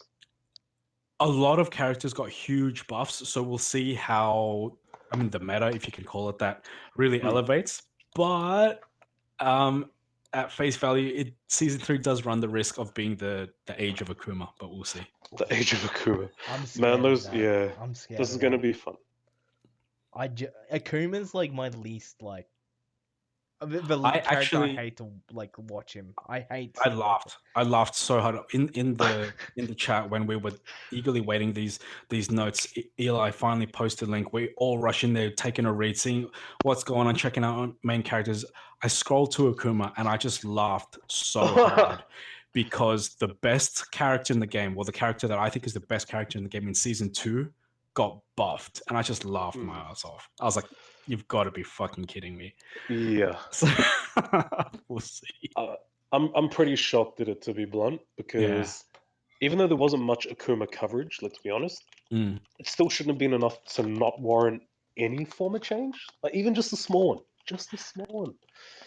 But no, Yeah, I it fucking guess- looks like they just went, "Let's shoot you to the fucking moon, boy." I don't know if they're justifying it by saying, "Oh, because it's all hidden behind an execution barrier or something." I mean, at the moment, literally, you've only got Super Akuma and now like Always Honey, who's shown Otherwise, yeah. what this character's capable of. But watch all those pocket Pakistani Akumas start coming now. yeah, so now Pakistani pocket Akumas are a good chance they become Akuma mains. So because they all do. The fucking one thing that Naveed had always pocket Geese, pocket Akuma, pocket Brian, and then there was the odd fucking pocket Marduk once season 2. But that was just because they like it, or some people liked it. Yeah. But those pocket, everyone's got a fucking Akuma. This is gonna be fucking hectic. Let's see how fast this one goes. Yeah, it's gonna be interesting. The thing I'm really looking forward to is just making sure that the characters like aren't the top tier characters we see all the time. I think it's gonna be less likely we see them, and I think that's just gonna be good. I don't watch. expect Kazumi to drop off, but Geese will drop off for sure. Geese will Jin drop off, yeah. With Jin changes, maybe Jin will drop off a bit. Steve might drop off a little bit. He's gonna drop off. He's gonna drop off. Yeah, his changes are quite significant. But then again, I don't think any Steve player yet has really, like, from what people are saying Yeah. to what I've looked at while I was talking to you guys, I'm yet to see it. I want to see how this plays out because it seems like. But then again, I still think once again it's dependent on playstyle. It just seems it's shifted. Well, some things like just generally speaking for Steve anyway, the way his stance transitions now take longer to recover before he can actually block. Makes a really big difference to the way Steve can sort of play with his tempo. From peekaboo and all of that, yeah. And his patch notes were the hardest to read. Like, what the heck are they talking about? Yeah, with the Wasn't in vagueness of English. the patch notes. I mean, Rek is stressing out and sweating about what the change to down forward 2 actually means. Yeah. Yeah, him and I both were, and we're chatting about yeah. this yesterday. I mean, one of the categories I put down was most dependent upon the changes, and I want to say Steve. Yeah, I put My pick would be Steve as well. Yeah. I don't want to agree, but I think I'm gonna have to agree because on the small amounts that I've read, and from what I've seen Wowzer and fucking Rick talk about, yeah, no, you're right. You're right. Downfall 2 change, I reckon, was fucking huge for Steve. Yeah. That's annoying. That's really fucking Hey, annoying. it's not annoying for me, dude. I fucking hated that move. That shit was. It's not overly annoying to me, but when I switch Steve, I'm switching to a character on like the move that I do rely on quite a bit. Yeah. Mm-hmm. It now has significant change to a point where I'm probably gonna get smashed on it every time. Well, I think if they force a character to use more moves, that's kind of a good thing. Yeah. Mm. I mean, Like, Steve does have that back one down forward two meme about him, so yeah. maybe it's a good thing. That's why I could like the Armor King changes. I thought that kind of promoted using a lot more moves. The King moves, King Yeah, changes. I maybe. think Like- it's cool. Aris from Avoiding the Puddle said, no, Steve is basically Kazumi, but Steve is cool to watch at least. Yeah. Yeah, Steve's very cool. Yeah, fuck, he's not. You're not wrong, but Yeah, yeah. I did like the knee versus Nobby back one fights. That was a good clip. Shit, just slapping Good each one. other. But you know, like it's literally the only mirror in the whole game that I don't mind watching. Yeah, it's These the one Steve mirror mirrors. that I enjoy having. Steve Yeah. mirrors, like they're just fun to have. King mirrors. Even if are I lose fucking badly, sick. Mishima fucking mirrors Nah. for me. Only when it's me and you, Mac. That's Dude, the only time King- King mirrors are any King- good. Dude, alright, Yeah. you should have seen Pip Taz and I's King Mirror. That shit was absurd. It would be like one knockdown and you were dead. It was like the game would end. It was like, You're only gods. dude, it was absurd. And then one person would key charge the other. No, Pip Taz was only key charge me. I'd do the tea bag, dude. That shit hurts way more. Nice. And then you drop the, dude, sorry, my stick was fucking up. And then just start doing it even more. Nah, but I like it. it's I don't know. I think it's gonna be sick. Yeah. What was Was our it- last category? Yeah, what's the last category? What was Bamco trying to achieve? Ah, So are So you saying like, like the most perplexing sort of changes. the most what? Sorry. The most perplexing changes. Like you look at it, you're like, what the heck? Oh, Yeah. okay. I would Uh, say Nina. Nina. really? Yeah. Oh, to be honest, Nina's just a character I don't understand well enough to fully comprehend what these changes might be implying. So do you want to speak to this one, Willis? Yeah, sure. So if you scroll down to Nina's section on the patch notes, Mm-hmm. right, there's like a zillion different change entries. Yeah. But as you read the actual change details, it's just change the command from 1-2 forward 1-2 forward 1+2 to Yeah. 1-2 1+2. Oh, There's heaps of them. all right, yeah. Like what the heck? Like who cares? Gotta bring that execution barrier down, bro. Oh, dude, Shit's no, too hard, so man. Too OP, Way man. too hard. Forward It's too inputs, hard. damn. Can't handle that shit. 1-2-4, 2-4, down forward 1-2-4. Change the opponent's behavior when the move lands as a counter hit. Really hard to hit this as a counter hit anyway. Mm. Oh, okay. 1-4-1, increase the lower range of the attack, reduce the strength of the pushback, and made the move easy to land. I never had a problem with it. I barely use it anyway because I don't think it's that great. Right, so then you think of those sort of changes I'm talking about. That's half the list you can basically ignore now. Yeah. Top half you Okay. can just ignore. Yeah. So the downfall 1+2, that's her homing chop sort of move. It's 2 Yep. hits. Yep. Decrease the distance between the character and the opponent when the second hit lands. Oh, that's really good. I don't think it's a big enough difference. But it makes him spin, right? It does make him spin. Yeah. So now you can frame trap with maybe more moves. Yeah, I mean, you can't like down back 2 is a better homing move in my opinion, but that's more of a range one. So yeah, you may be right there. Mm. Down 1-2 also inconsequential in my opinion. They're just dick jabs, right? Yeah, two dick jabs. Yeah. Yeah. Can you cancel into Shoryuken or no? Is that just... Nina. Don't think so. Imagine seeing that. That'd be weird. Yeah. Down back 4-3, down back 3+4. That's a nerf. Because you could actually space that and make it really hard to punish it. Ah, okay. Yeah. So that was one of those moves you were talking about before, rewarding. Yeah, like, dude, Yeah. if you space correctly, Yeah.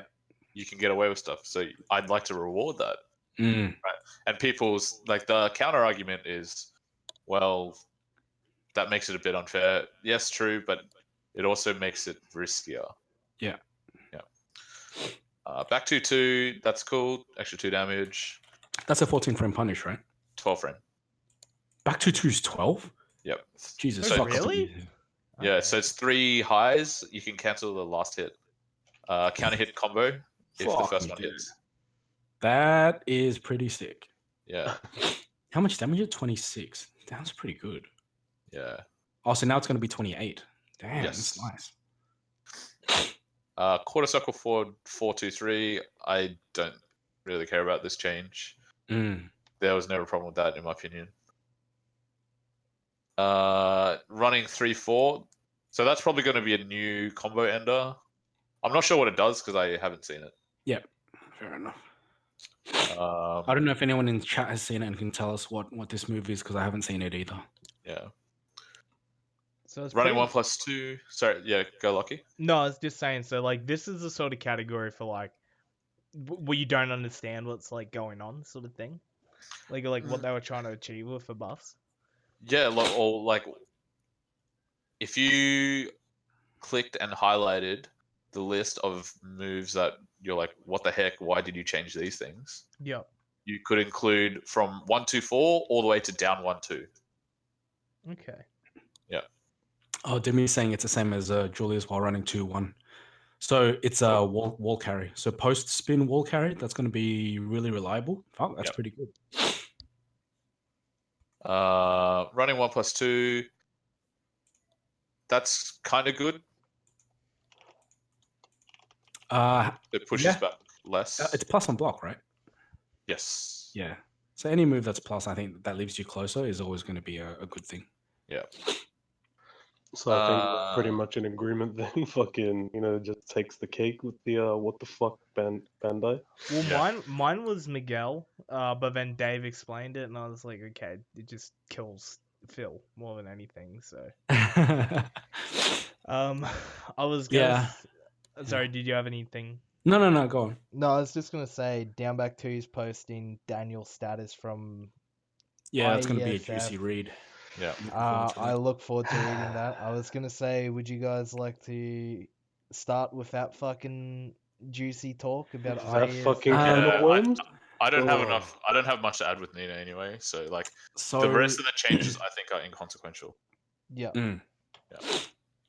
Like, no one uses while standing back 1. Mate, no one uses Nina full stop. I'd like to see more Nina, to be honest. I want to see Nina and on the second world tour. Yeah. Yeah, she's a high execution character, so yes, very, but extremely rewarding when you've got it down. Yeah, and she's super fun. Yes. Yeah. I'm actually glad people aren't good with Nina because her wall pressure is arguably the best in the game. Fuck, it's so obnoxious. Yeah. Why do you think I picked her against you that time, Dave? Oh god, that tournament is just the Nina pick. I was mentally defeated before the match even started. I was like, I've lost. Rise of coffee guy. The rise of coffee. Handle with. But to get back to what you wanted to talk about, Lucky, in terms of ISF, I kind of don't want to talk about it because I'm just gonna get mad, and talk about it? I don't want to kill the vibe of this podcast right now. Would you like to save it to last, because I think it's definitely worth mentioning because it's something that did happen, regrettably, but I think it should be fucking addressed in some form. The only thing I want to address with ISF is, for me, it's one of those examples where it's going to split the crowd on whether you support these kinds of events or not. Yeah. When you've got these organizational clusterfucks, because it's run by people who clearly are far more interested in money than the actual passion for the games or for the communities. I was like, I know it's been running for a few years, but the fact that Sydney guys turned up at all and bitched about it the whole time, I was like, well, guys, like, why'd you go? You know, you knew it was going to be a clusterfuck. It's a clusterfuck every year. The guy who runs it, is just a grade A tool who only cares about himself and making more money for himself. Why support it then? And I mean, it's easy to say why. It's an opportunity to promote yourself, promote the scene, promote the game. Yes, I get all that, but when an event is that soulless, I had no interest in ISF. It's not something I'd support or promote or encourage anyone to go to. Yeah. And that's on top of the fact that the tournament was just horribly run, and it really detracts away and distracted a lot of people from a really good performance from Synth, good performances from Rec as well, who beat Dion in our New South Wales qualifier. Daniel, that was there, Milfberger. These guys who play hard, work really hard to get to this stage, and then to just have to deal with all that shit. It's shit. Like, yeah, it sucks. That's what I was saying to you before the podcast started. Yeah, this is what I'm talking about, Phil. You can't. This is why I didn't want to get started, because I'm not going to shut up about it now. So you guys gotta.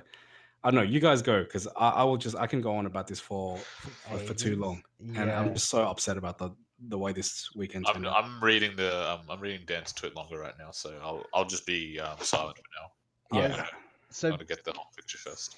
Pretty much, like, just to sum it up, it's exactly what Dave said, and that's what I said to him. Why I was so frustrated about it was, so my boy Synth ended up winning. He had I thought he played ridiculously well. Like, he was on fire the entire time. On fucking fire.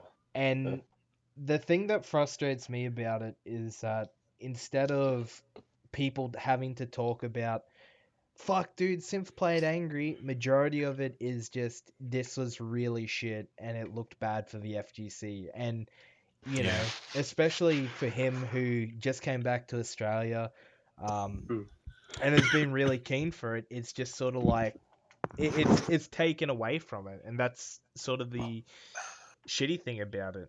Not just FGC every single game. Yeah, I heard Dota was like kind of fucky as well, but like, you know, it's so, and I'm sure Teme, you'll know more than anyone about it, but like, you know, when shit like this happens, like, it just looks shit for esports in general, and I know that'd be something you see definitely again. It's the ugly side of what esports could be when corporate greed becomes the primary sort of motivator. Sets it back so far as well. This thing. So when it was happening, I was getting a lot of fucking messages about this. Are you seeing this shit, Timmy? Fucking watching. And I'd watch the picture streams, just like, fuck, this is lit. Like, this New South Wales qualifier is fucking amazing.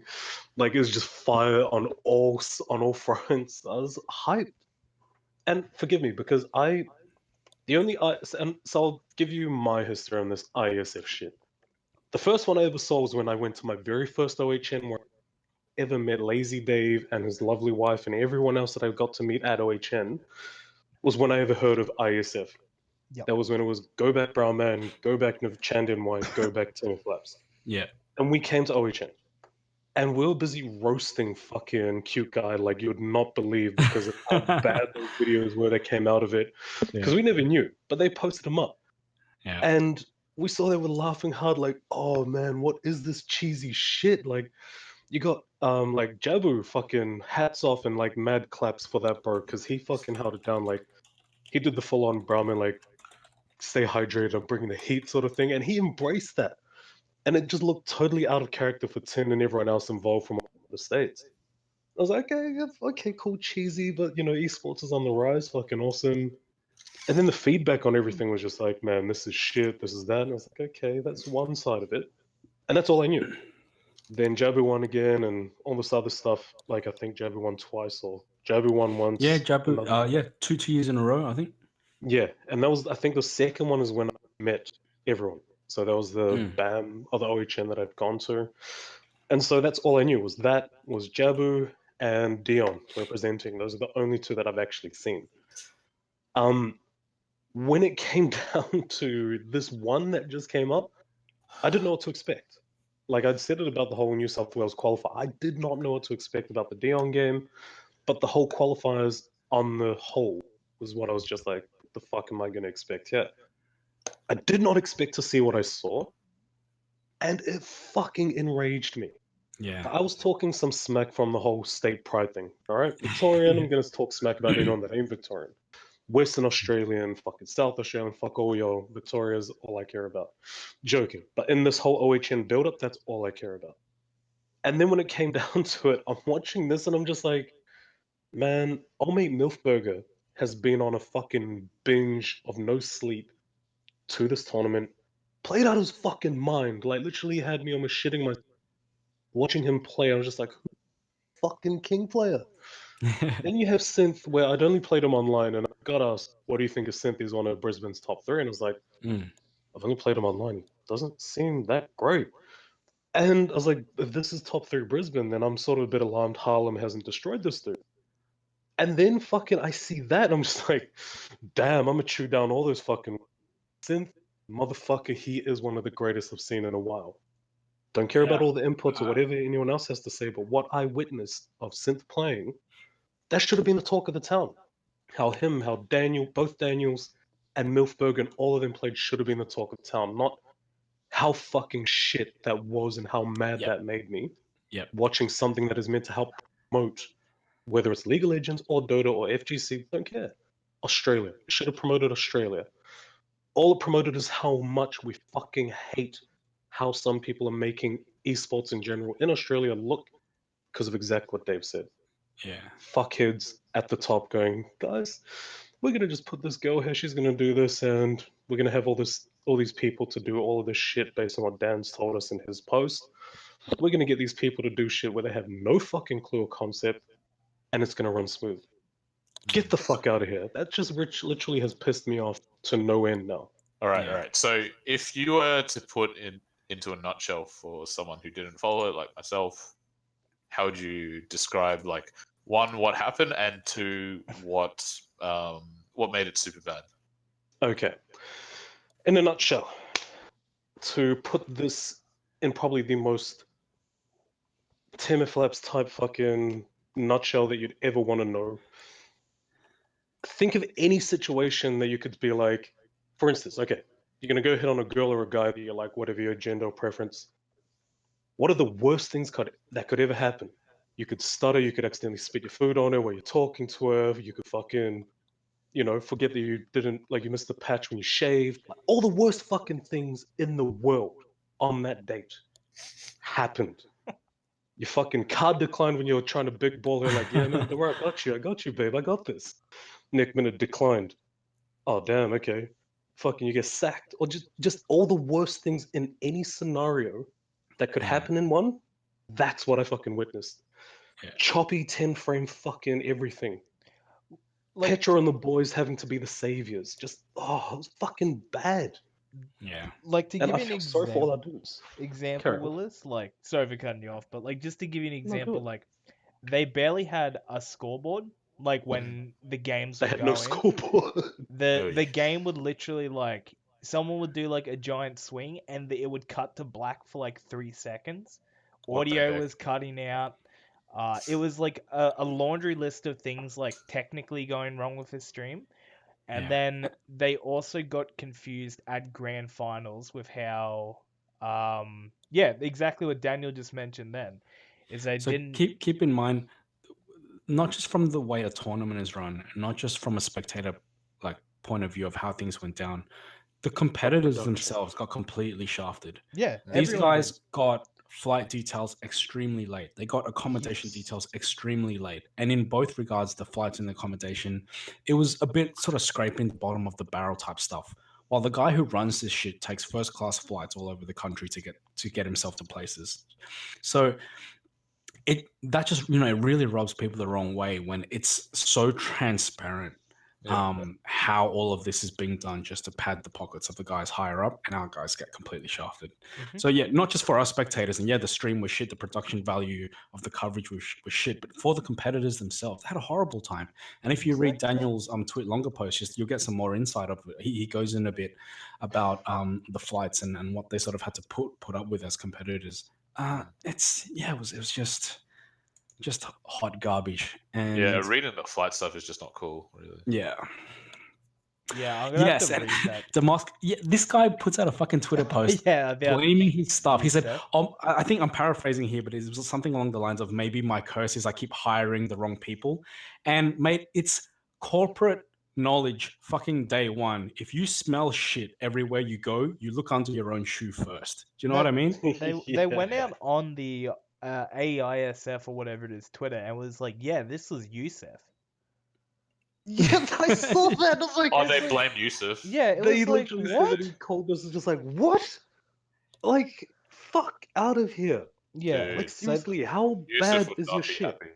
so there was like None a of us lot are. wrong, and Bro, then like, you know, Yusuf fucking defended him as well. Yusuf's like, I'll Yeah. give him the benefit of the doubt. You know, that's the kind of guy Yusuf is. Yeah. He doesn't want to see the worst in people. He's like, I'll give this guy the benefit of the doubt. We're like, dude, Yusuf, this guy's he's a fucking cunt. I don't know. What are you? Sorry, I don't know if is this a G-rated stream? Well, it No, isn't man. I've anymore. already dropped a couple of Yeah. bombs, bro. You're a bit catching up now. Yeah. So, man,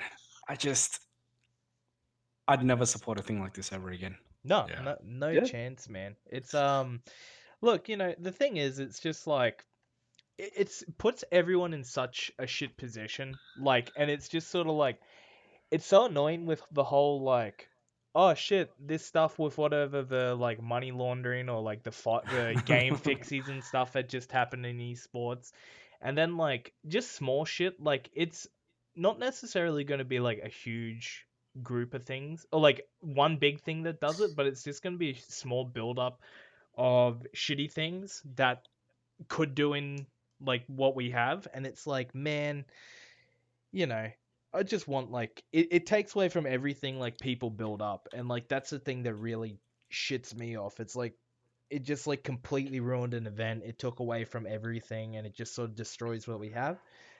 But I doubt it'll be a thing next year. Like fucking nobody will go to that thing next year if they do put Yeah, it just in. boycott it. Yeah. Like, Yeah, 100%. Look, I've made a call for a couple of people to literally just say, you know, what? Fuck that, because some of you, like Mac and a couple of others that I have spoken to in confidence of certain rather touchy information.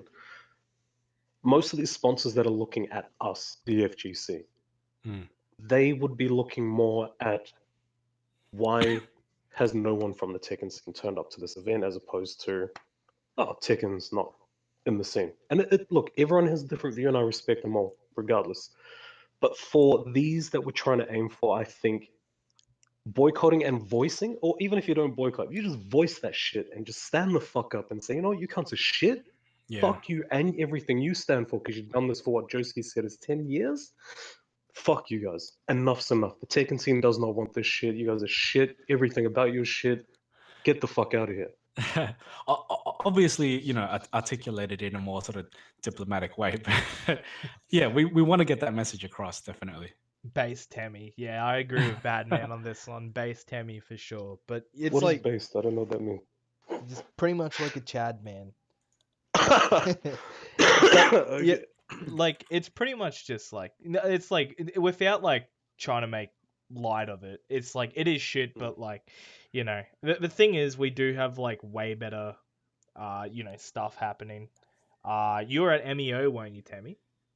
Yes. How was that? Because that was from what I look, before we go any further, dude, your guys you and Brown Man on commentary was fucking top tier at MEO. That shit was way too good. That was You good don't have fun. to be polite, man. You can call me out for being a but you know, Dude, you just I have me next liked it, time. It's all good. man. Nah, I liked that shit. It was fucking good, man. The Look, MEO was great, and I'm just gonna call it now. Like, I don't think any of them are watching this, but I'm gonna shout them out anyway. Thanks to the fucking Sydney boys that came down. Looper, KG, and Free K Sama, because I'm gonna get that fucking money when it comes to OHN. Boy, they didn't know it. But BK Sama, Looper, they were there. For whatever reason that they're down for watching or doing what they're up to, just a boy alleged trip. Yeah. Thank you for fucking turning up. Like, same as what do you call? I think I don't know where the Gigas player is. He from Sydney? Oh, rumors, of course, or rumors. His name's Rumors. Euven as well. I know. I heard he lost that match for the Juven the Oh, Juven battle for that the they title had. of Juve. The title of Juven, yeah, he lost it. Rumors is from Sydney as well. Awesome. So shout outs to him too, because that was fucking awesome. Just anyone else from outside of Melbourne, Mm. the GG boys turned up. Rumors and BK. BK won his fucking, I think it was Tekken 7. And I think he dominated from what I got told. Like, he fucking. Oh, Street Fighter, you mean?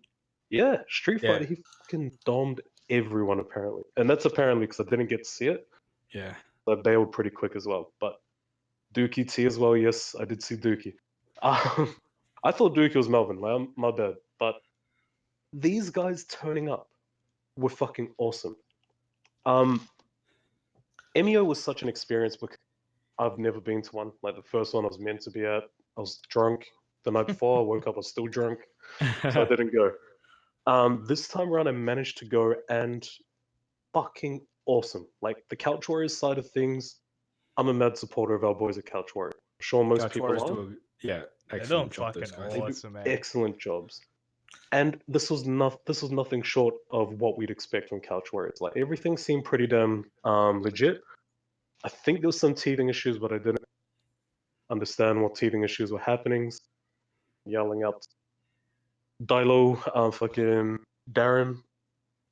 Dilo take a lot. And there was MEO was Hey, a great Teme, experience. you're cutting out a bit. I think you're far away from Yeah. Okay, sorry. My microphone was going into my fucking collar vest. MEO was great. Like the setup was good. For any of you that didn't see it, have a look at Phil Kanga Phil's fucking video that he did of MEO. Do you have a It link covers to a that, lot of. Teme? Hold up. Phil's done an MEO video. Have I? I Yeah, don't have think you I- not seen that? It's Phil, really can you good. drop us a link, Phil? Let me check this thing out. I'm Yeah. subscribed to him as well. I'm surprised I didn't get. Oh, he's already in there. He's already got it. He's got right it? there. Yeah. Ready He's got to it like go. hotkeyed, good to go. Dude, he had that fucking macro on his keyboard for sure. But Hey, I didn't even manage to open a tab, and it's just like bang. Phil's make got sure it. you guys like that and get that trending because like man, like as far as like promo vids, look, Phil does it right, man. He drops the fucking like he doesn't do Guys, any of the legit- fancy shit, it's all the hype stuff, dude. And that's what you Nah, need, it's- dude. he keeps it simple, straight to the point. I love the way he puts his videos together. Phil, if you want to drop your maybe your YouTube channels or something where people can maybe follow you, Yeah, dude, do it. get access to your content and that sort of thing, mate, drop it in the chat because And it's make awesome. sure you like him, please, guys. Follow him because this guy is the business. And you even see the resident Sydney players in the too, just so you know. It's good stuff, man. It's like it's anybody who puts out good content. Yeah, make sure you guys go sub to him, dude. This shit's too good. Yeah, man. I'm just watching the video now. It's just he makes it look better. Yeah, He dude. does, man. You know, and, oh, it's awesome. Oh, and he includes Marduk robbery in the video as well. You gotta, man. You gotta. Yeah, you gotta do it. Yeah, Naveed. That's it, Hands yeah. in the air, like, yeah, that was all me, bro. Nothing to do with tackles or nothing. Like Let's he see. did a post for us, and he hit every single spot correctly. But just those first few seconds, those few frames of MEO, they did at the Rod Laver Arena. They had the Melbourne Arena there as well, and it's just huge. Like in between the League of Legends and all the other stuff, like your MOBAs, Yeah. they had like this massive bounce castle. I'm fucking fuming because Yo. Brown Man had a plan. And if we executed this, you guys would have fucking pissed yourselves so hard. Cause I won't let it out unless Brownman ever lets it out, but it was such a fucking good idea that if I wasn't sick or if I didn't bail early, we would have had this and the entire FGC scene across all platforms would have just pissed themselves because it would have been amazing. Yeah. But they had like this massive bouncy castle like course and it was huge. They had God, some that's sick. piece of shit fucking burger place that was literally serving cold ass burgers. Damn. It was bad. That should be that genuinely should be criminal. Yeah, dude, Yeah, that sounds gross is. as fuck. I think Brown Man did a video on it, and I think he put it on his own fucking Twitter. It was bad. Like the fucking meat patty was like cold from the actual wind. Like just either the chick wasn't cooking them enough. Yeah. But we went up to go eat. Me, him, and a friendly. And we're standing there. I was like, damn, let's try these burgers, fam. Like, they're looking pretty lit. And we just stopped in front of this thing. And then we hear this guy go, oh, excuse me, miss. My burger's cold. And she's just like, sorry? He's like, your burger's cold. She's like, oh, sorry. It's not me, blah, blah, blah. And he's like, no, touch the bread too. And we watch her grab the bread. And as a chef, nothing fucking does my head in like someone who's literally snapped fucking stale bread and said, don't worry, chef, we use it in 3 weeks. And you pull it out of defrost and it just fucking breaks off in like chunks. Yeah. And I saw it and I was just like, yeah, now let's go back inside to the kiosk, boys. Let's fucking go to the kiosk food. I'm not touching this. I'm not gonna get the shits for this. Got nothing on the McCain's, eh? Like, oh, bro, exactly. Yeah. McCain's, shout out, sponsor Kanga Sports, please. We fucking need them pizza and them hot pockets. But we went back into the kiosk and Yuvan's just like, dude, I know what you're gonna say. I was like, I'm not gonna say shit. And he's like, just hearing that conversation on how the chick had no remorse, like, yeah, why not have both, like cold meat and a fucking stale bread? Like, she had no remorse. We're just like, nah, fucking see ya. But he bought one anyway, just to see how bad it was, and then did a video on it, just like, please, MEO, get better food sponsors next time. Is this a YouTube video? Sort it out. I'll see if I can. I'll see if I can. Link us. I'd love to see a brown man. But you said this is Yuvan, right? Critiquing the food. Yuvan. Yeah, man. Get us. So it was either him or Julian, but yeah, it was bad, man. It's just the worst. That's the only bad experience I had at MEO.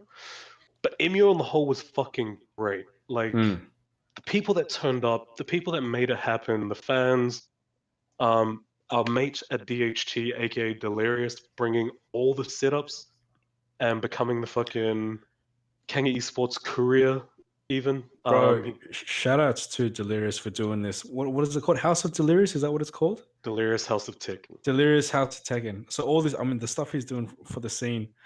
I mean, I make, excuses for myself saying, I got this life outside of Tekken. Now I'm a married man, family man, whatever. And Delirious, meanwhile, putting me to shame. He's like, fuck it, he's a family man too. It doesn't stop him. Look at all he's doing for the scene right now. I'm like, damn, man, this is. He's holding. Shout outs to this man. guy. He's what a beast. What an absolute beast. Doing all he can for the Melbourne Tekken scene. Yeah, it's amazing. Especially, man, letting people into his house. It's like, damn, dude. Yeah. Committed. Fucking fair fucks to him, dude. It's crazy, man. Like, how much one person can contribute to the scene. Like, Yes. It's good stuff. Damn it, he hasn't fucking uploaded it. He's got everything from MEO except that video. Except the food Look review. at what Phil said, because he literally is like, I was legit with Yuvan, and he went to the information desk and complained about the burger place to Phil. Like, that's how bad it was. Like, he don't fuck around. Like, when it's that bad, Yuvan is just like, I don't care, guys. I have to say this is shit, because it fucking sucks. But he just went off. He did a video. Julian recorded it. Me, Yekken, and I think somebody else was featured in it because we're just laughing as well as a friendly tree. It was just a nightmare. Like, fucking do not ever go to that place. But MEO was great. You saw the commentary, you saw the results. The setups were good from what I saw. I played on only a couple of the setups. They were great. Mm-hmm. All the Melbourne cats played amazingly. I wish KG and them were able to stick around because they had to duck out. Yeah. But that sort of sucked for me personally because I wanted to see this fucking KG guy. Like, I've heard so much about him, and I was pumped. I was just like, fuck you, we're going to see KG. Yeah. And Luke was like, oh no, we're ducking out because we're going to go watch UFC. I was just like, Shit. And I was gutted. Yeah. So they played in the tournament, and they all bailed. So 1, 2, 3 were classed as DQs. And then the overall experience, the setup, and just everything, that's how you do a tournament.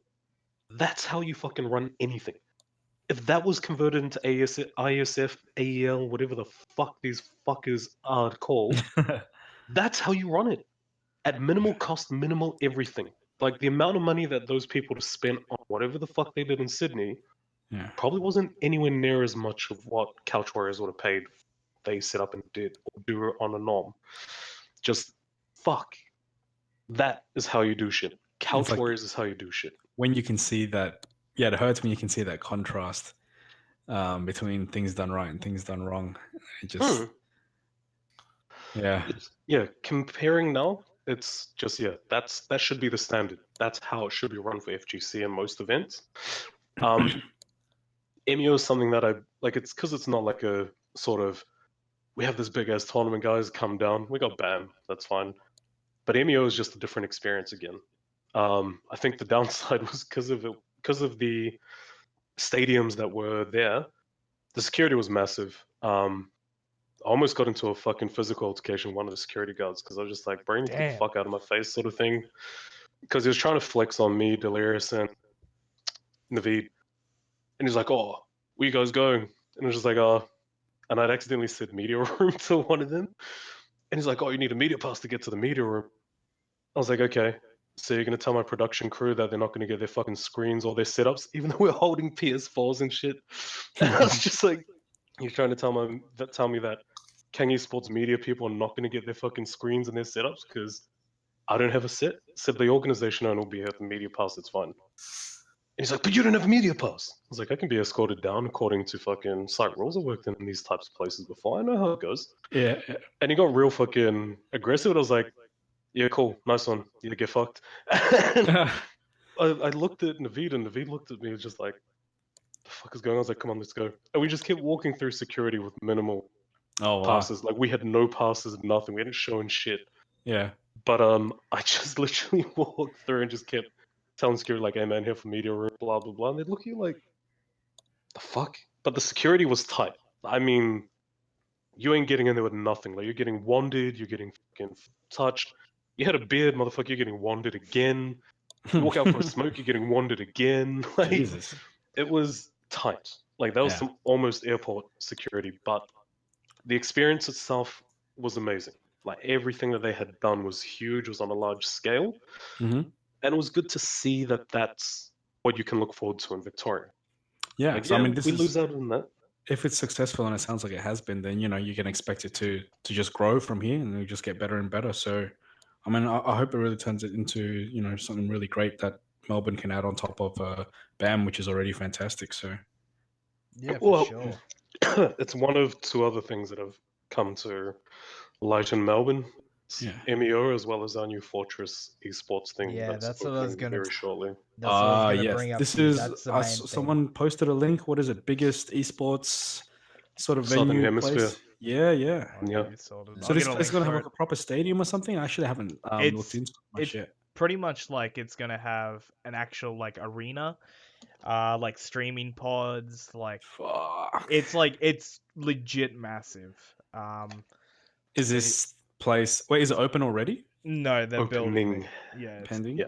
I mean, does it look like it's going to be a shoe-in to like hold BAM at this kind of venue? I mean, of course, cost needs to be confirmed and whatnot. In a place like that can't be cheap. But I mean, can you imagine? Future Tekken tournaments being run in a place like that would be fucking amazing. Is this the link? Yeah, Lucky. That's All right, it. I'll check this out. It's sort of hard to say, I guess. Like from what I understand of it, you'd have to see how it plays out. I wouldn't just because this is here, I would immediately bank on it. Yeah. But it is definitely something like my whole thoughts on it is more, regardless of whether or not BAM will be held there, it just means huge things. Like at least stuff is 100%. getting done. That's the main thing. Whoa, this place is nice. I know, right? It's huge.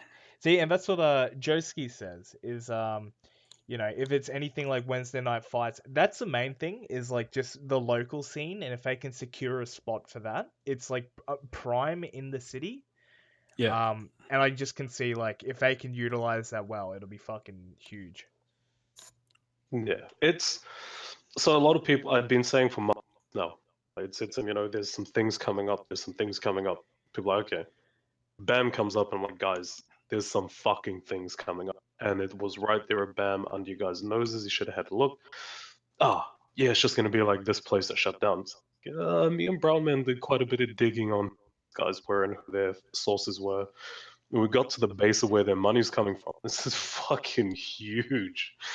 And so we did a bit more digging, and these guys are coming in with HyperX money from fucking Las Vegas. So when you understand HyperX, which I think most of us do, but you understand where it's situated. Yeah. These guys' fucking money is massive, is a huge plus for esports in general, not just FGC, but FGC can still be put in there and actually can utilize this place. Whereas we could have Melbourne type ISF held there. Yeah, so this is, of course, when places like these pop up, my concern is always where the passion lies. Do you know what I mean? You still need, I think, for a place like this to succeed, you still need people who are passionate about the game and the communities at the forefront of this, or at least, heavily involved in some way in terms of managing how these events are going to be run at these types of venues. So I hope they have that in mind. I can only, I've pushed forward pretty quickly to them about CW and their tournaments and things like that. Spoken to them. A few other people that were in there as well under different fucking tags had spoken of who in the Tekken scene does these types of things. It's like Couch Warriors. If you really want to run down, go and have a look at tournaments, how it's run, how the brackets are done, how they're scheduled long before. This is how you should be looking at it. Speak to these guys. Speak to Daniel at Couch Warriors. Speak to fucking Darren at Couch Warrior. Or, sorry, Darksided. But speak to all of them. Like, these guys know what they're up to. If you need a TO that can give you all that shit, speak to Abby, speak to Rami, speak to all these guys. Speak to Yusuf, speak to anyone you have to get that shit going. And they're pretty good. That's what it means. Yeah. When I said to them, I was like, what's happening with this? Is any sort of sponsorship things going on? Like, are you guys sponsored by someone? What's going on? The guy thought that I was asking for a sponsorship. And he's like, we're not doing any sponsorship. And I was like, sort of standing there with like Kanga shit. I'm just like, I'm not looking for sponsorship no matter what, buddy. I'm just asking who your sponsors are, who's behind. He's like, me and my business partner, we're backed by these people here, blah, blah, here, have a card. Yeah, sure, man. And we just did digging. And it looks good on the surface, but you're completely right. You need to have these people in place to make sure that these things are done right. Yeah. They will be, I think, looking more toward League of Legends and all this other shit because there's probably a lot more people. No doubt about it. More people, more money in it for sure. Yeah. But we will always be able to shoe in ourselves and go, hey guys, we'd like to have a piece of this pie too. Get our boys in there, get our girls in there, do something for Melbourne as well as this entire scene. And they'll just take it because it's more money. Yeah. I can agree with that. It's, So there's still big things to come from it. It's not the only big news that is coming out of fucking Melbourne, but there's more to produce for the actual scene on the whole. That's it. As opposed to it. And it's going to keep coming. My whole thing with it was just saying, like, shit, they're actually, like, investing in it, and it's, on, like you said, on the surface, somewhat legit people. It's like, the ripple down effects of that is potentially massive. You know what I mean? If it all goes well. Yeah. Like, they seemed like they had the right idea. Like, the blokes that I spoke to, they weren't just like pluses and minuses types of guys. They were just like, we've seen train wrecks before. We don't want to be a part of that train wreck. We're trying to see if we can do something that will actually help rather than just be a fucking, I guess, another bump in the fucking road sort of thing that just says esports is run in a disgusting way in Australia. Yeah. They seem to be guys that don't want to be a part of that train wreck. And I hope that's the case, but we'll never know until we see it. So, bullshit aside from all these write-ups and all these media, we're not going to know until day one when it opens to the first event, to how it goes and what the players and those who run him have to say about it.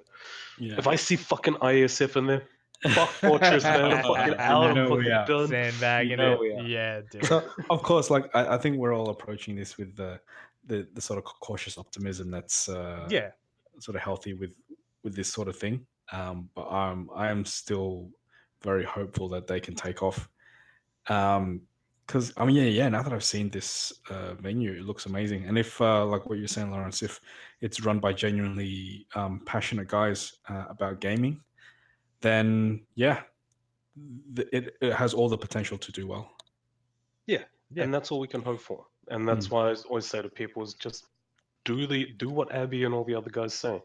Support your locals, support your people, support everyone in the scene, and let's see what we can do with it. But it just depends. Yeah, that's it. But it's like you guys said. It's like I think you kind of need to approach it with that sort of like caution. But I think everyone sort of is, because otherwise Yeah. it could just be like shitty. Yeah. But I really, really hope that it's not. And judging by it, it's going to be good. Here's hoping. Here's the summer. The patch is going to drop tomorrow. Zafina is dropping the following day. So patch on the 9th, Zafina on the 10th. Okay. Whew. Yeah. That's good. If you want to check out I don't know how long you've been with the today's stream for, but you can go back and check the VOD. We did go through some of the season 3 changes, but Yep. primarily just for the characters that we played or were interested in. Yep. Um, I was gonna say, Yeah. I am archiving these now. I'm currently just rendering the first episode because there was a cut in it, and I'd prefer to keep it all in one block.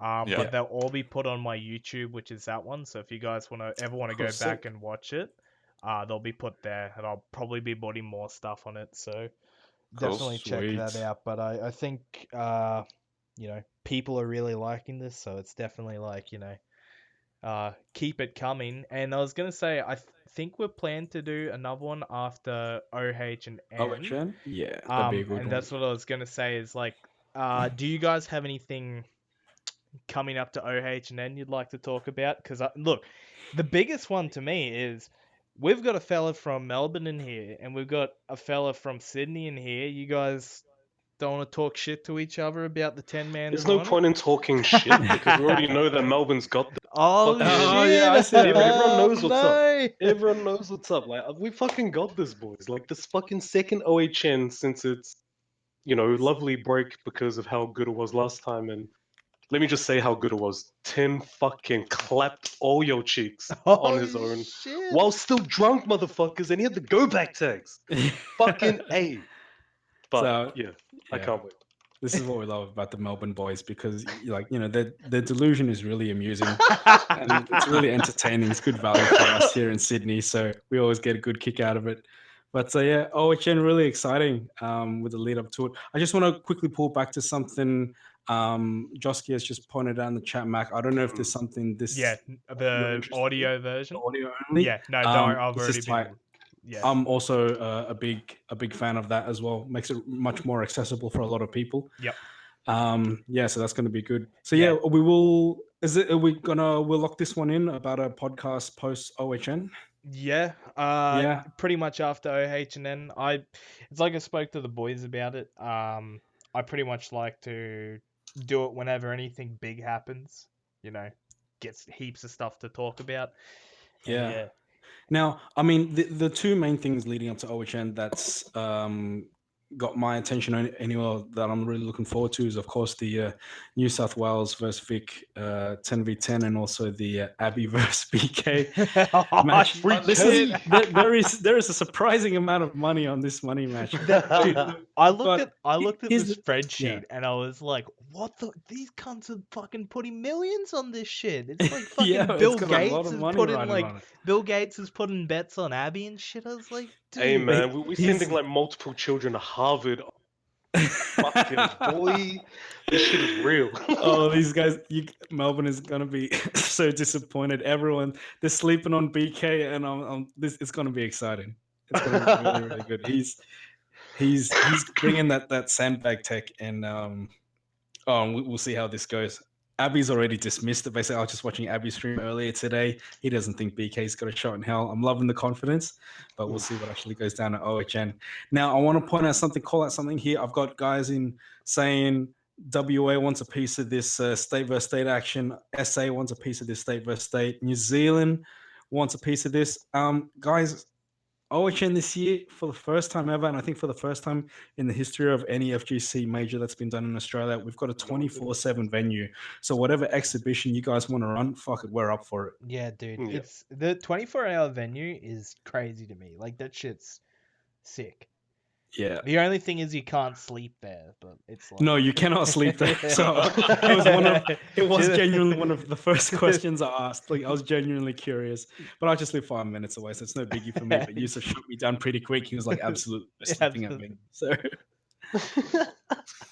No, look, honestly, I'm so like, okay, So my first OHN, I was super excited. Met all these awesome people that Abby had told me I was gonna meet.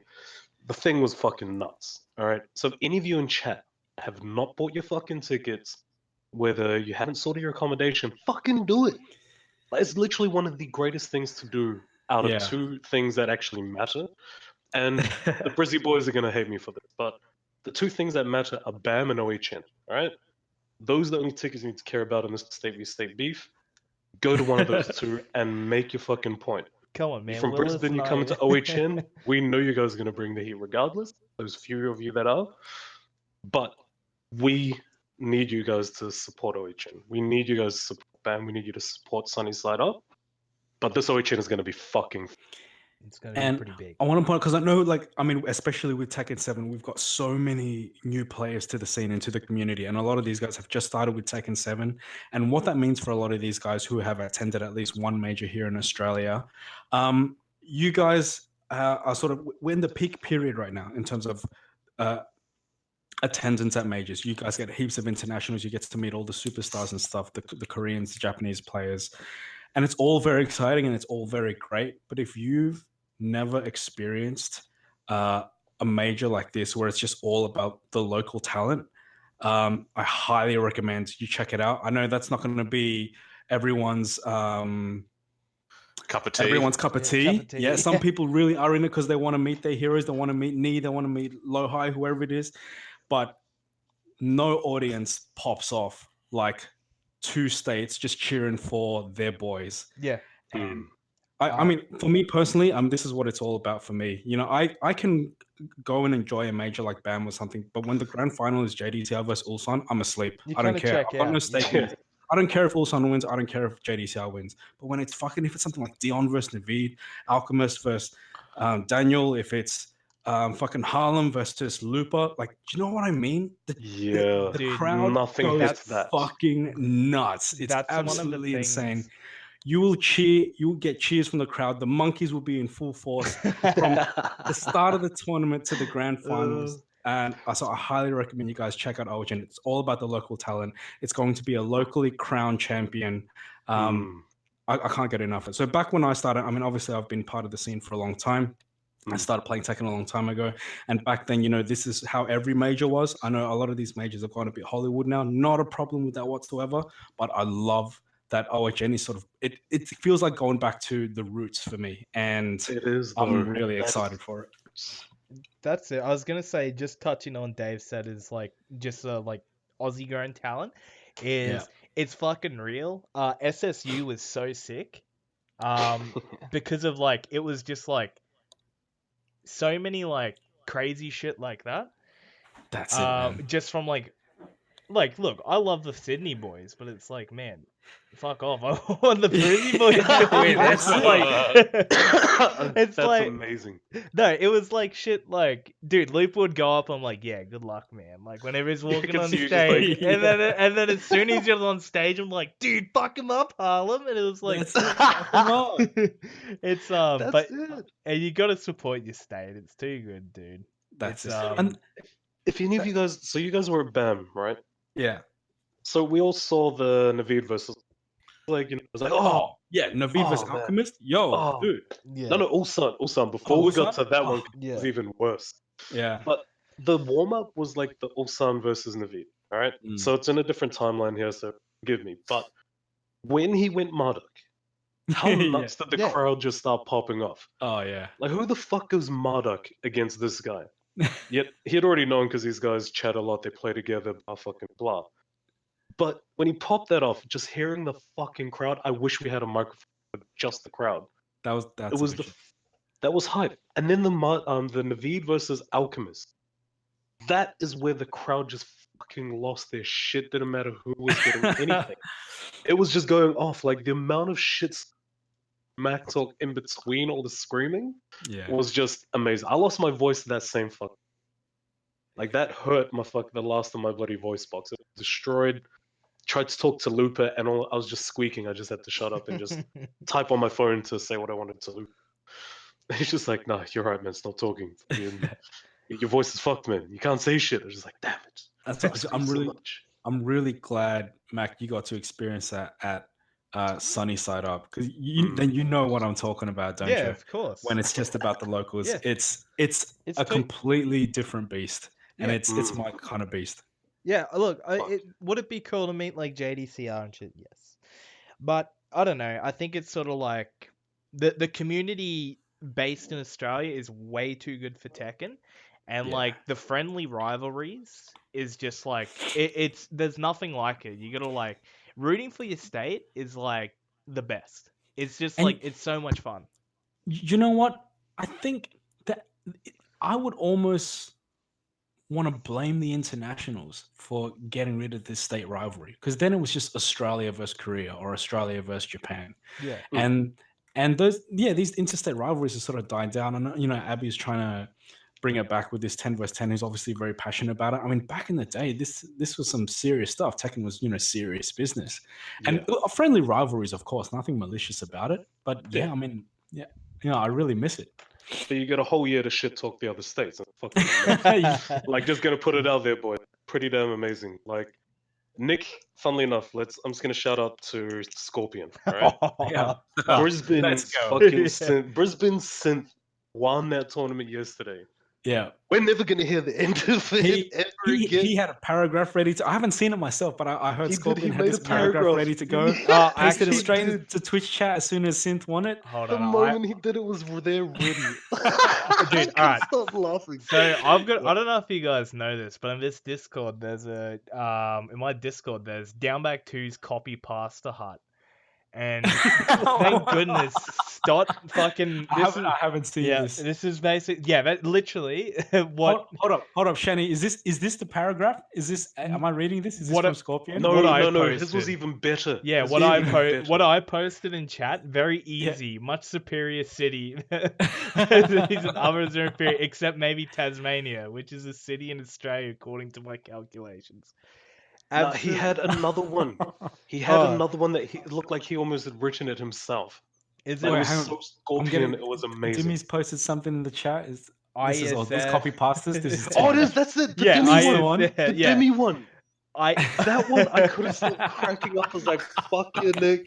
Damn it! Because I was literally. I have to say right now. Yeah. I love Nick. Like, Nick is the coolest cat from one of the coolest cats from Brisbane that I've met.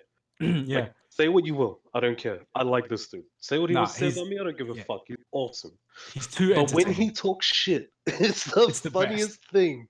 It's the best. But when Nick's- it's against me, I'm just like, fuck. At all costs, don't let can't. Brisbane win. I can't deal with this shit for another year.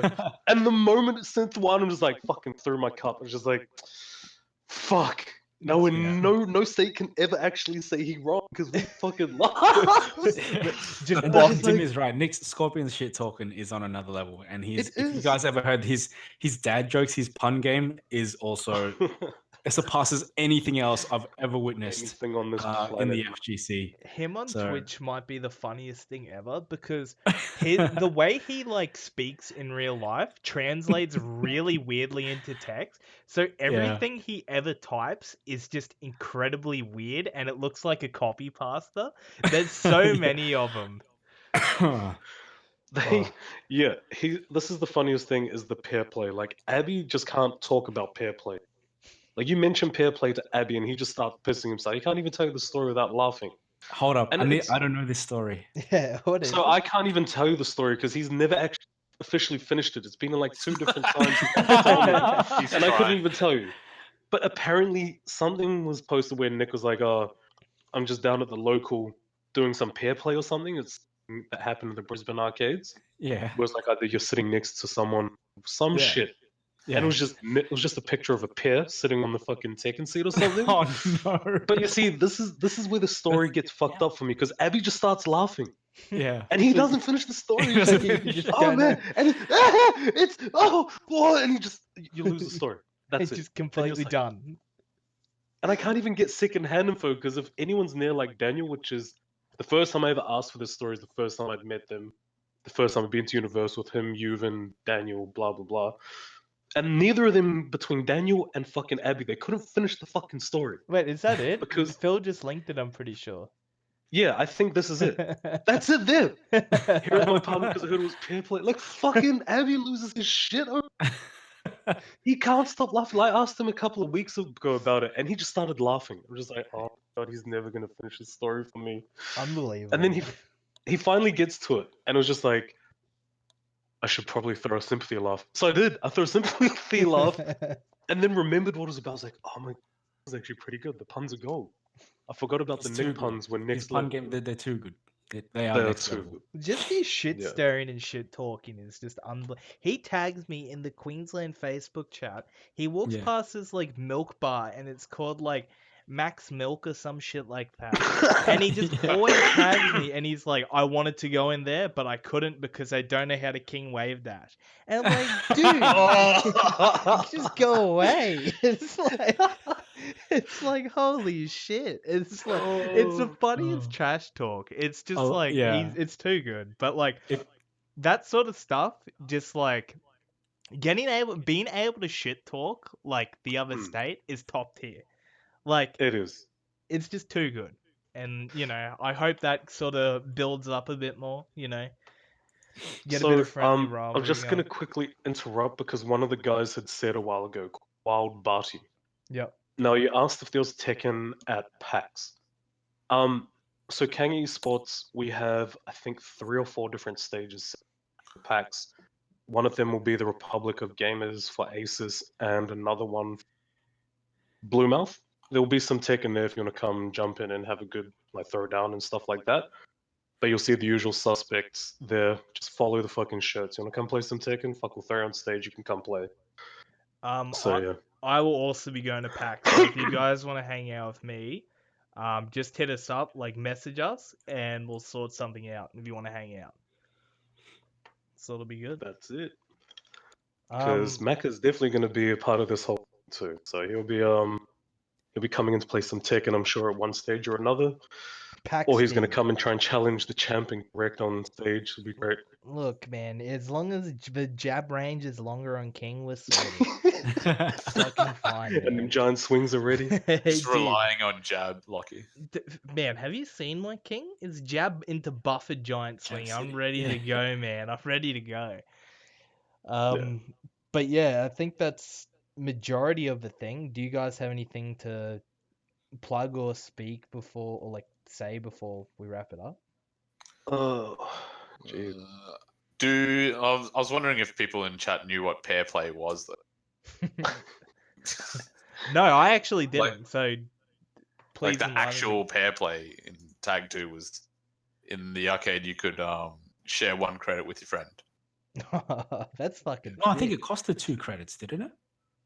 Did Did you have to pay 2 credits, or could you play on 1? I can't remember. We played on 1, so I don't know. I mean, you know, I absolutely loathe and despise everything to do with Tag 2, so Yeah. I'd never really delve much into it. But yeah, you could essentially, you and your mate could play on one side and each controlling One character each. And I remember we actually in Sydney, we did a pair play tournament just to have a go at that, and it's an absolute sort of shit fest. It's so wild because you either constantly talk between each other, which makes a shitload of noise, or you don't know when the other person's going to tag you in. Yeah. Yeah, which is So your always, communication's really important. yeah. So that was fun. I'm just gonna post the link in this chat. All of you very passionate IESFAL haters, feel free to have a look at that first comment or second comment from a lovely bloke called Shane Hartman. I'm sure we all know who this Shane Hartman character is, but he made a comment that I heard from fucking Lazy Dave not more than 30 minutes ago. Wait, Shane replied to this? Yeah, he's the first. Yeah. That same comment. If you smell shit everywhere you go, check your shit. Wait, did he actually say that? Yeah. Holy, He said hey, great that. minds think alike, man. I had no idea. Because I don't have a Twitter account, so when I click on like expand the comments, it tells me to sign up for Twitter.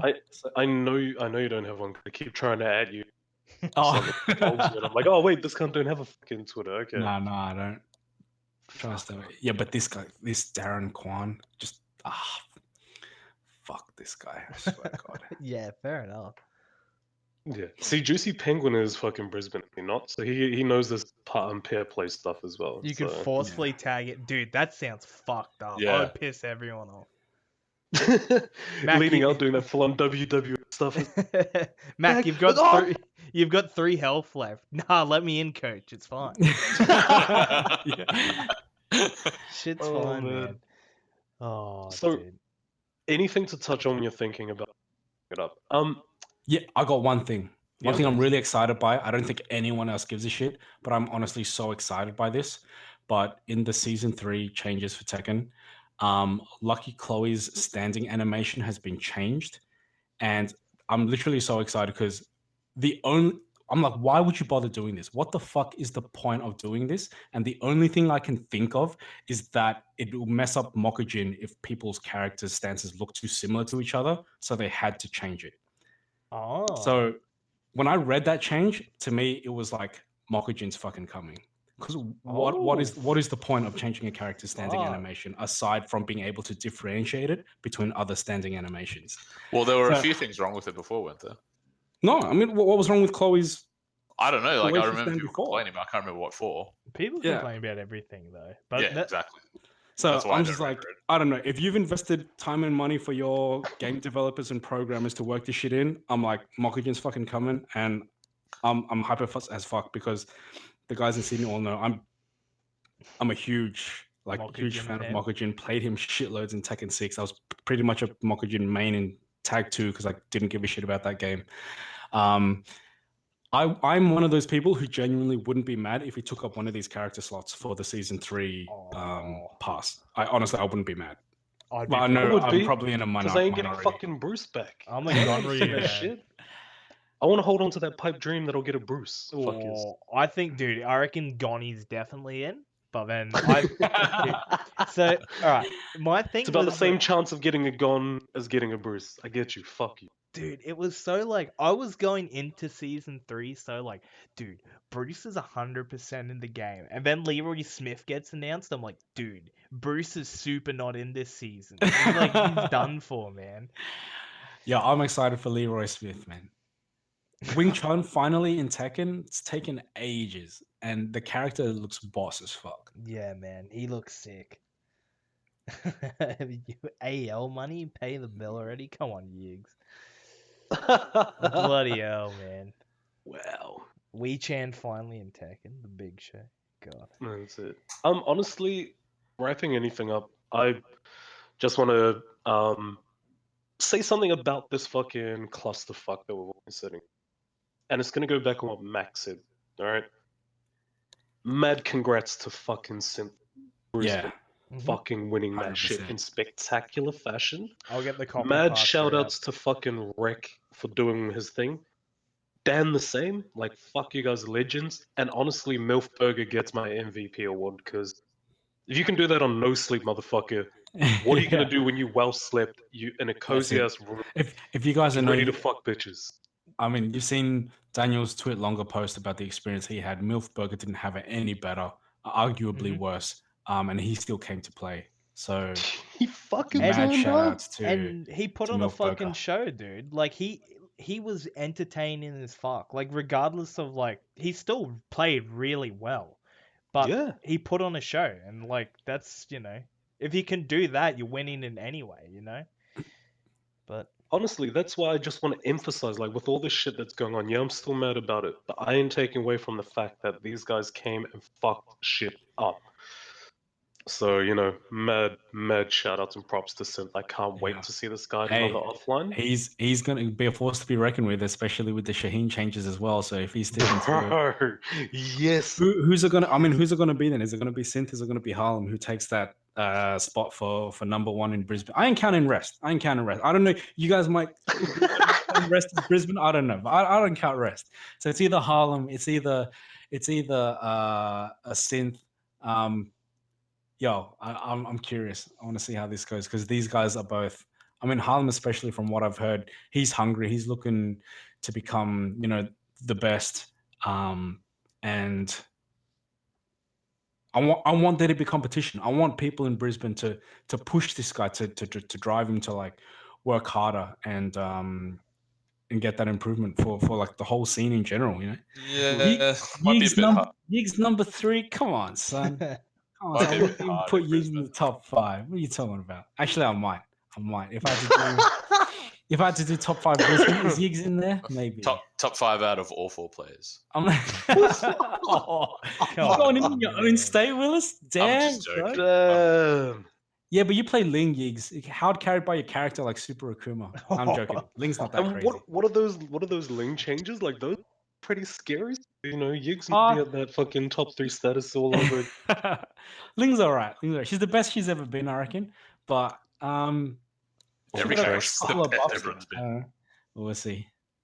Him and Joe Scage, like Who's the contender for top in Brisbane right now? I'm a bit out of the loop with this. I'm assuming Harlem and Synth, right? It'd be Harlem and Jabu Synth, as well? and Jabu's up in the mix as well. But I think So- if the two new guys, or like the 2 younger guys, yeah, 100% those 2. Yeah. And then Jabu's always floating up He's around like the there. consistent. Yeah. Harlem's actually been around for a long time, since T6 at the very least. But he just What? wasn't around in No. the scene.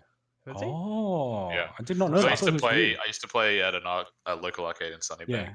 Oh and shit. he was there. So he'd just Yeah. muck around and stuff. Good Oh. stuff. And he did all right. He used to play King back then, but Has Oh. Jabu weighed in on the Claudio changes? Claudio's looking pretty good in season 3. no idea. Yeah, idea, to be that'll be honest. interesting to see. he's probably another one lying on the ground through tears of joy. His fucking pillow, fetal position and everything, man. He just can't believe it happened again. The hop kick buff? Jeez. Unreal. Yeah, the It's- BDSM that was kind of funny. tournament. That was kind of when I saw it. Well, it got a range buff, right? Yeah, Yeah. just what it. Yes, just That's what cool. it needed. Yeah. Oh, I like it because Yeah. it already had one of the better ranges for a hop kick in the game. So that was Raven Boy, Yiggs, Harlem, Synth, Jabu. Yeah, I'd agree with that. Yeah, Shani, I think. Well, how come Shani's them not in? He's Anna, bro. What? I mean, Yeah, dude, where's hey, that? Nah, Shani's he a Anna's Claudio good. main again, buddy. He coming Nah, now. dude, Come on, man. Let Jabu Claudio. play Claudio. Shani's the anime. Anna Shani's sucks. definitely. Nah, Anna got like some decentish buffs. Well, yeah. Now she's like she looks okay, but before. Yeah. Still Anna's though, always man, been you gotta use hype as those fuck. cheapies, dude. You gotta use them cheapies, man. You need the hose in Tekken, man. Too many of these female characters are too legit, and then you got Anna, who's properly just slag as fuck, which is awesome. Fuck. That's what I like listen to to see. Yiggs. Look, listen to Yiggs here. I just rock up and play these days. Imagine if I got time to play. Exactly. Yeah. Exactly. Yiggs is he's retired tier like me, bro. Which is gatekeep the up and comers. Yiggs retired. I mean, Yiggs the guy, retired. he's just married. What's next, Yiggs? Any is Yiggs Oh, Jr. here on the we way go. or what's going on? I was waiting for. He said he said he's retired, but I think he's ordering an arcade machine if I remember it correctly. So. It ain't for him, man. It's for Yiggs Jr. That's what it is. Oh, Oh shit. shit! Look at that. I bought an arcade machine. That's Yiggs Jr. Yeah, close enough, man. Close enough. It'll do. What's the plan? What's the plan with the is the Brisbane equivalent of BKB coming? Oh shit! It Yiggs is. Cat Damn. Monk. Yiggs house. Let's Someone's gonna get go. sued. Let's Someone's gonna go. get sued. Yeah, shit. That's a lawsuit. We'll talk about That's the a name lawsuit later. waiting. Fuck, yeah. Yeah, I was gonna say hold they've up. already got the KKK. The Cool Cats Club. Damn. The Cool Cats Club, man. Might want to re. Oh. All right, that was way too good. Oh, Holy great. shit. That's yeah. that's I think only recaps really was just how good this weekend's Tekken was, from the Brisbane Rambats through to the New South Wales qualifier. Not speaking of any other shit, but that was the good points, was the Tekken itself this weekend. I thoroughly enjoyed watching the Brisbane Rambats, watching Yiggs' fucking fight against Nick, aka Big Crip, fucking out there with his bloody blue flannel Flano? cholo, fucking, yeah. He was out there like, Escononisi, like, fuck, he was in there, man. Like, King versus bloody Ling was great. I love watching that shit. But it was great. It was great. It was a great weekend of Tekken, all bullshit aside. Yeah, Hype for as sure. fuck. Brisbane turned up. Great shit. Thanks a lot for that, guys. Fucking pleasure stalking those streams. But if any of you just highlight, if any of you go to OHN or PAX, if you want me to sign your fucking arcade sticks, I'll be out here. Sorry, is Yeek's coin still Yeek's? Is he legit? He got He banned just from jumped his on main it. and he Got signed banned. into his alt. Higgs coin. Oh no! That's too good. Shannon, can you do me a favor, bro? Kick him out again. He's kick out he's Yeek's back. coin. No, look, Higgs is there. Yeek's Oh. Popo in the chat. Damn. He's up in here. I was gonna say, Dave, do you have anything to say before we wrap it up? Yeah, come out to OHN, guys, if you haven't signed up already. It's going to be awesome. Really looking forward to this tournament and looking forward to anyone that I haven't met at BAM already. We've got a lot of guys around the area who are willing to like just run dojos or whatnot, but will probably be unnecessary given that it's a 24-hour venue, of course. Lucky, are you coming to OHN? I unfortunately cannot make it, but I'll be going to PAX. This Yeah, is- I know. It's just I not know. meant to be. I couldn't Dude. catch you at BAM. I couldn't make it up to Sunny Side Up. And I am now you're telling planning me you're on not coming to OHN. I am It's- planning on coming down sometime just to Sydney and hang around towards the end of Yeah, the year. So just I'll let us definitely know. come down to BKB, do something there. 100%. We always do a good spit roast there at BKB. If you guys don't know what that is, we basically Yeah. force you guys to run the gauntlet. And I versus thought every Fuck. Marduk that Sydney has to offer. Oh, So God, man, maybe I might just go down to Melbourne for the weekend then. What, and then get Marduk named Oh down yeah, here? it's still more Marduks down there. Fuck. yeah. You made it way too enticing, Dave. Yeah. Lockie's running away. Yeah. Come down here. We have lots of Kazuyas and stuff that you can come play with. Fuck. Feel free to come to Melbourne. I'm good, It's- man. At least Queensland only has king players, so I kind of know the matchup. Giant swings a one break. It's sweet. So that's all from me. Nothing else. Nothing What else happening on my front. What about you, Willis? You got anything? Not off the top of my head, no. No, it's all good. No. You guys want to plug anything before wrap it up? Plug anything? Yeah. Let's plug. Well, put out your Twitters and whatnot. Plug some matches. Yeah. Yeah, I was thinking plug some ranked. See, even Nick's giving you nice words now. Bro, Nick is the coolest cat. He is the coolest cat. He's He's too- definitely one that always impresses me, no matter if he's Mike in a game, doing his old special. Was Nick here for the pair play section of this podcast, or is he, Looks like he just turned up. I really turned hope up. he was. We'll give him wish he praise, was. Scorpion.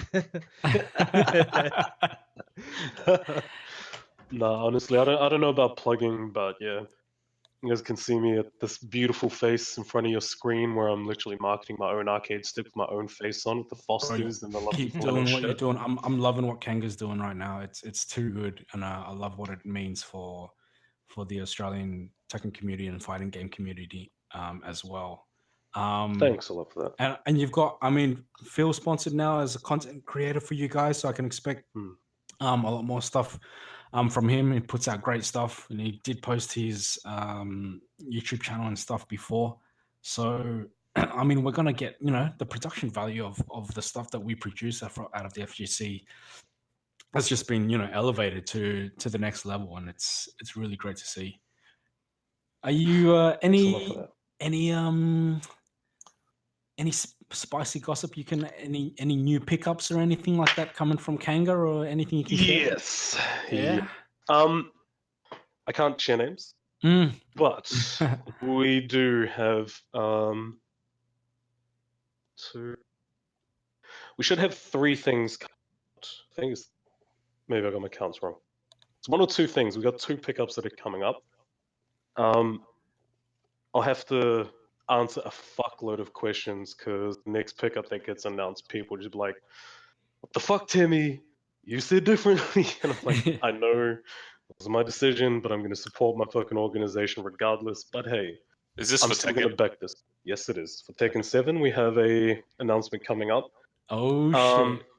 for content and content creation. Yeah. And just things like that. We have a guaranteed second one coming in terms of content. Ooh. Some of you may have seen the video of us looking like fucking Muppets at our Kanga HQ doing a video on influencer program that we are running.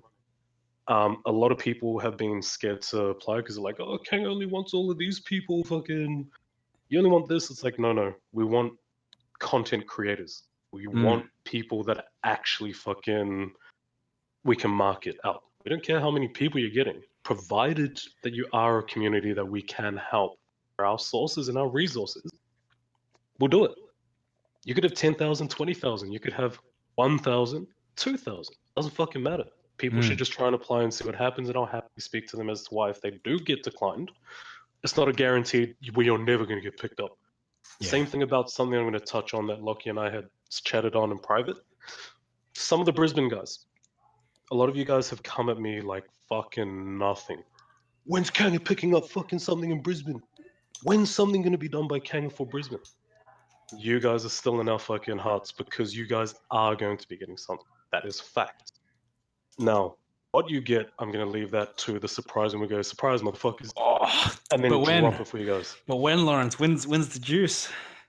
I can't give that because that's going to come down to sponsorship and agreements and money and any other talks that we have with those people that we're going to come for. So it's going to happen. Can't wait. Just know that it's coming once the contract and negotiations come through. There will be something in Brisbane coming out soon. Damn. And that's going to have to be discussed further between me and my organization. But at the same time, it is coming. There are things there that we need to either get into or help push further. Regardless if it's going to be Kanga this or Kanga endorses this. We're still going to be there to support Brisbane because that's what we fucking... But there is some shit coming, and it is Australian. It'll be Australian owned. It'll be Australian players and Australian stream. That's what we want. So it's coming. Just the next one, please forgive me for those who will be like, motherfucker, I thought you were all about Queen and Country. Like, it's coming, guys. It's coming. Yeah, only those who come at me aggressively. Exactly. People are going to come at me from all directions on this. It wasn't my decision, but I'll stand by it and be like, here we go, boys. It's coming. And that will be in the next few days, I believe. Next few days? Because I've got confirmation that this is now happening. So in the next few days, expect Kanga news. And regardless, please accept what we've done. We're still helping the scene, but we are still focused Australian and OCE mainly. Okay? So that should give away what's happening. Yeah, I don't think you guys can disappoint. I've loved everything that you guys have done for the scene so far, so just keep it going. Thanks for the love, guys. Like, we are trying, and I'm trying my... But we will do more. Yeah. So we'll see what happens coming into the...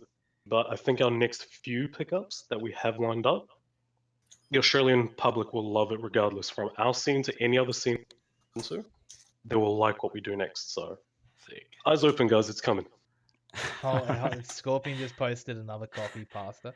As the mayor of Brisbane, I look forward to our alliance with a respectable company known as Kanga. And I know that we're a reliable sponsor because when I first met Teme Flaps, he gave me meat pie without even knowing who it was. Alright, that's definitely a copy pasta went out in there. See, I knew him and Yiggs would love this because Yiggs is the one who's given me that lovely name Tuckshot. That's his name for me, and it's never gonna get by. Hey, and this is legit. When I first met you, Lawrence, maybe not the first time. Was the first time at the second time at BAM? Was it? Yeah, it was at BAM, and mate, I think I was with Nick or I was with my wife or something. But I get handed this sausage roll. I've got no idea where it's come from. I take a bite of this thing, and I'm like, dude, where the fuck are they selling these? This is the best sausage roll I've ever had in my life. And that's your mate Teme Flaps right here. Teme Flayos, sorry. Teme Flayos. Teme Flayos, that's going to stick. Yeah. That's his cooking name. Yeah, half Laos, half Maori. But it was that I have to give some little thing to that story because I'd literally seen I don't usually dive in fucking kiosk food. I'm more fine dining, I'm more bigger things, more things that people want to eat. But like, chef, you're on for the weekend, can you make some kiosk food? And I just cracked this shit. It's like, what the fuck is this shit? What do you mean kiosk food? What is kiosk food? They're like sausage rolls, pies. It's just like, what I fucking look like a demi? What the fuck? And I just started losing my shit. And please, can you just, here's the recipe, chef. Just, can you make like 100 of these? I'm like, 100 sausage rolls? Are you fucking kidding me? And they're like, please, chef. All right. So they gave me this recipe. I looked at it and just went, that's fucking shit. Like, why do we even have this as a recipe? And so I mixed with this recipe using some pointers that I got from another Kiwi chef, and then I added my own flair to it. And was like, okay, for the amount of money we're charging, this is the recipe, this is the size. No one's here to say no to me. Send it out. And they're selling them at like fucking $4 or $5 a piece. And I think my biggest supporter was fucking Yuvan. Yuvan ate, I think, 5 of those on day one. And I said to him, I was like, bro, whatever you do, go and try the pies and go and try the fucking sausage roll. I made that 100%. shit through my love and sweat. Oh Tell me my if it's God. good. Because I knew like he's a critic. So he tried and he's like, holy shit. Would Bruce. be honest, look, would you even keep it real with you though? If it was shit, Yeah, would he he tell does. you it's shit? That's what I like. Oh yeah. That's what I No like. matter what, he'll be like, "No, look, I think you've overdone it on this." He's like, "What the fuck is this pulled beef fun that you've done?" It's like, "Yeah, tell me about it, because I think this is a good idea." It's like, "Bro, this is like the best thing ever." I was like, "Cool." Went over to the cafe, saw they're closing. I was like, "You guys closing?" Yeah. We had just put in a new batch of the sausage rolls we could have done for yesterday. We're now going to throw. No, you're not. Write them off. I'm taking them to all the hungry cunts inside. And that's why you guys all just got random sausage roll pies. It's just literally handed them out. This is like the one aspect of, I think, majors in Australia that I think we could really step up in some of the other states. It's like the food, the catering. If we could step this up, I'm saying sunny side up next year, guys. Get Inala BMTs in the building. That's all I'm saying. I don't care how you do it, but just make it happen, because that shit Dude, we went is to fucking Korean fried next chicken. level. Went for a Korean fried chicken buffet. Damn. Yeah. Was that any good? Like, please tell me, was that any good? Because I saw the fucking Raven Bull peeling back the chicken wing like it was just like a... When I saw that, I was like, fuck, you guys always make me like these little videos. Well, I mean, everyone that went there really liked it, so it was my Yeah? recommendation, because I work really close to I work at the university and it's really close to it. Right, I'm not going to miss Sunny Side Up next year. That's added to the Kanga roster of where we're going. Well, we're coming up and I want to see this fucking Korean fried chicken. Is he 'cause talking everyone about looked the happy. same thing as you are, Willis? This buffet, is this Yeah, the same place. fuck, so it's all you can eat Korean fried chicken? God damn. Yeah, it's like $20. Yeah. $20. I knew you were nothing. going to spew on that. Yeah. Yeah. I knew you were going to lose your shit on that price, dude, because Dude, yeah, a Yigs had plate pumped it up of Korean fried chicken in Sydney is like $35. for half a You're chicken. telling me I can get all you can eat for $20? That's insane. Yep. It's all about the sauces. Hang on a sec. Let me see if I can find the place. Just look up Kai Kai chicken. KAI? Yeah, Kai Kai chicken. Damn. All you can eat fried chicken. Yeah, holy shit. Open 7 days to 9:30, 10:30. That's what I like to see. So I mean, I don't mind, my geography is not too good. Is this place not too far from venue? It's really close from what I Yeah, it was How like far- a 15-minute walk. How close is it to Inala? Because I got to get me that BMT, bro. Dude, Brisbane's not that big. It's not like yeah, but I'm lazy, so I don't like traveling too far. Well, It's how got far are that you amazing- normally willing to drive? Like, BMT. every Sydney person I know doesn't mind driving like an hour. Yeah, no, that's true. What is fucking BMT? Please tell me. Oh, What is dude. it? Oh, you gotta. Okay, so it's a Vietnamese word which they initialized to BMT, but it's essentially the pork roll. Have you had the pork roll before? Yeah. The Vietnamese pork roll. So this place, it's the only place I've ever been to. Now, Scorpion took CTC and myself here when we went up for Button Smash in 2015, and it's the only place I've been to that toasts the roll before they give it to you, and this shit elevates. I know Scorpion cheated a little bit because he asked for extra butter, which is only ever a good thing. So it's not a stock BMT we're getting here. It's the extra butter. It's it's got the cherry on top. But this toasted thing comes out, and it's the greatest thing I've ever had. And it You're making me hungry, Dave. Yeah. It's 9:30. It's too late for this kind of discussion. Oh man, I just had no idea. You kept saying BMT, and I was like, BMT. Okay. Fuck, man. have to After get hearing to that, the- shit. You gotta have it. hearing If you that, go up, when you go up, SSU yeah. can't come any quicker after hearing that. Holy shit. yeah. Extra butter, auntie. Oh my god, really? Extra butter, auntie. Yeah. Extra butter. Extra butter, auntie. Yeah. Fucking hell. No, look, that's cool. Thanks for the fuck. Yeah. Yeah, that's We'll your be a top tip, sunny man. side up. Next time you're up for sunny side up, get yourself Sweet. one of those. 100%. Make sure. Fuck yeah. Is that If that Mac ain't about there, it? man, let him right. Nah, man, I will be. Don't worry. Is that about it though? Is that all you guys got? Anything last things? I guess I have to do it as a formality. Please forgive me, guys, but I would like to thank my sponsors and shout them: Blue Mount, Int, fucking Cougar Official, Thunder Insurance, Quantum Energy, and Editor Keys. And I'd like to thank myself for being the fucking best cunt by supporting himself and only cares about himself. Thank you, guys. Hey, fair Yeah, enough, that man. sounded rehearsed. Yeah, I was I gonna know. say. I've been thinking about this for like 2 seconds. I was just like, sign off in my own fashion. Bang! Look at that picture that says everything you need to know about my online persona. All me. Yeah, fair enough. You're not wrong. No, thanks so much, guys. This has been Shani, great. can you thank Downback? Thanks. All right, stream's over. It's all over it. See, Shani's the best mod, I'll tell you. When I The start moment streaming, he Shani's my says it. mod. So Oh, lovely. Just read my mind. too good. I was gonna Mm. say just before we go, like I'm doing some other things. I'm trying to get to 1,000 followers. So if you guys haven't already, give us a follow. At 1,000, I'll be doing another Royal Rumble. So hopefully you, Dave, and Teme can fucking get your revenge from last time. Don't do it, guys. It's not worth it. I got destroyed straight Dude, away. yeah, dude. I got dude. destroyed instantly. Hey, Will it- man, I will throw my hat. I'll throw my name into because I want to be a part of this Royal Rumble. Bro, And I if you almost don't look as jacked and as trash as I want him to look, I don't want to be a part of this. All right? Dude. I did all right. I think in the Royal Rumble, if it wasn't for goddamn freaking Alchemist or rigged. whoever it was. Dude, you yeah, and, no, that you and shit is- you and Alchemist teamed up to kill Ryu. That was sick. That's some good shit. I'm looking forward to that. Almost there, Mac. I mean, Dude, getting was it close, 900 man. followers right now? So 100, man, getting close. A Almost few there. more streams, it'll be good. But yeah, I'm gonna end it up there. Oh, that was the other thing. So usually I host somebody from the community. This is the Yeah. only exception because Mhm. I have a mate from uni that he started streaming just today.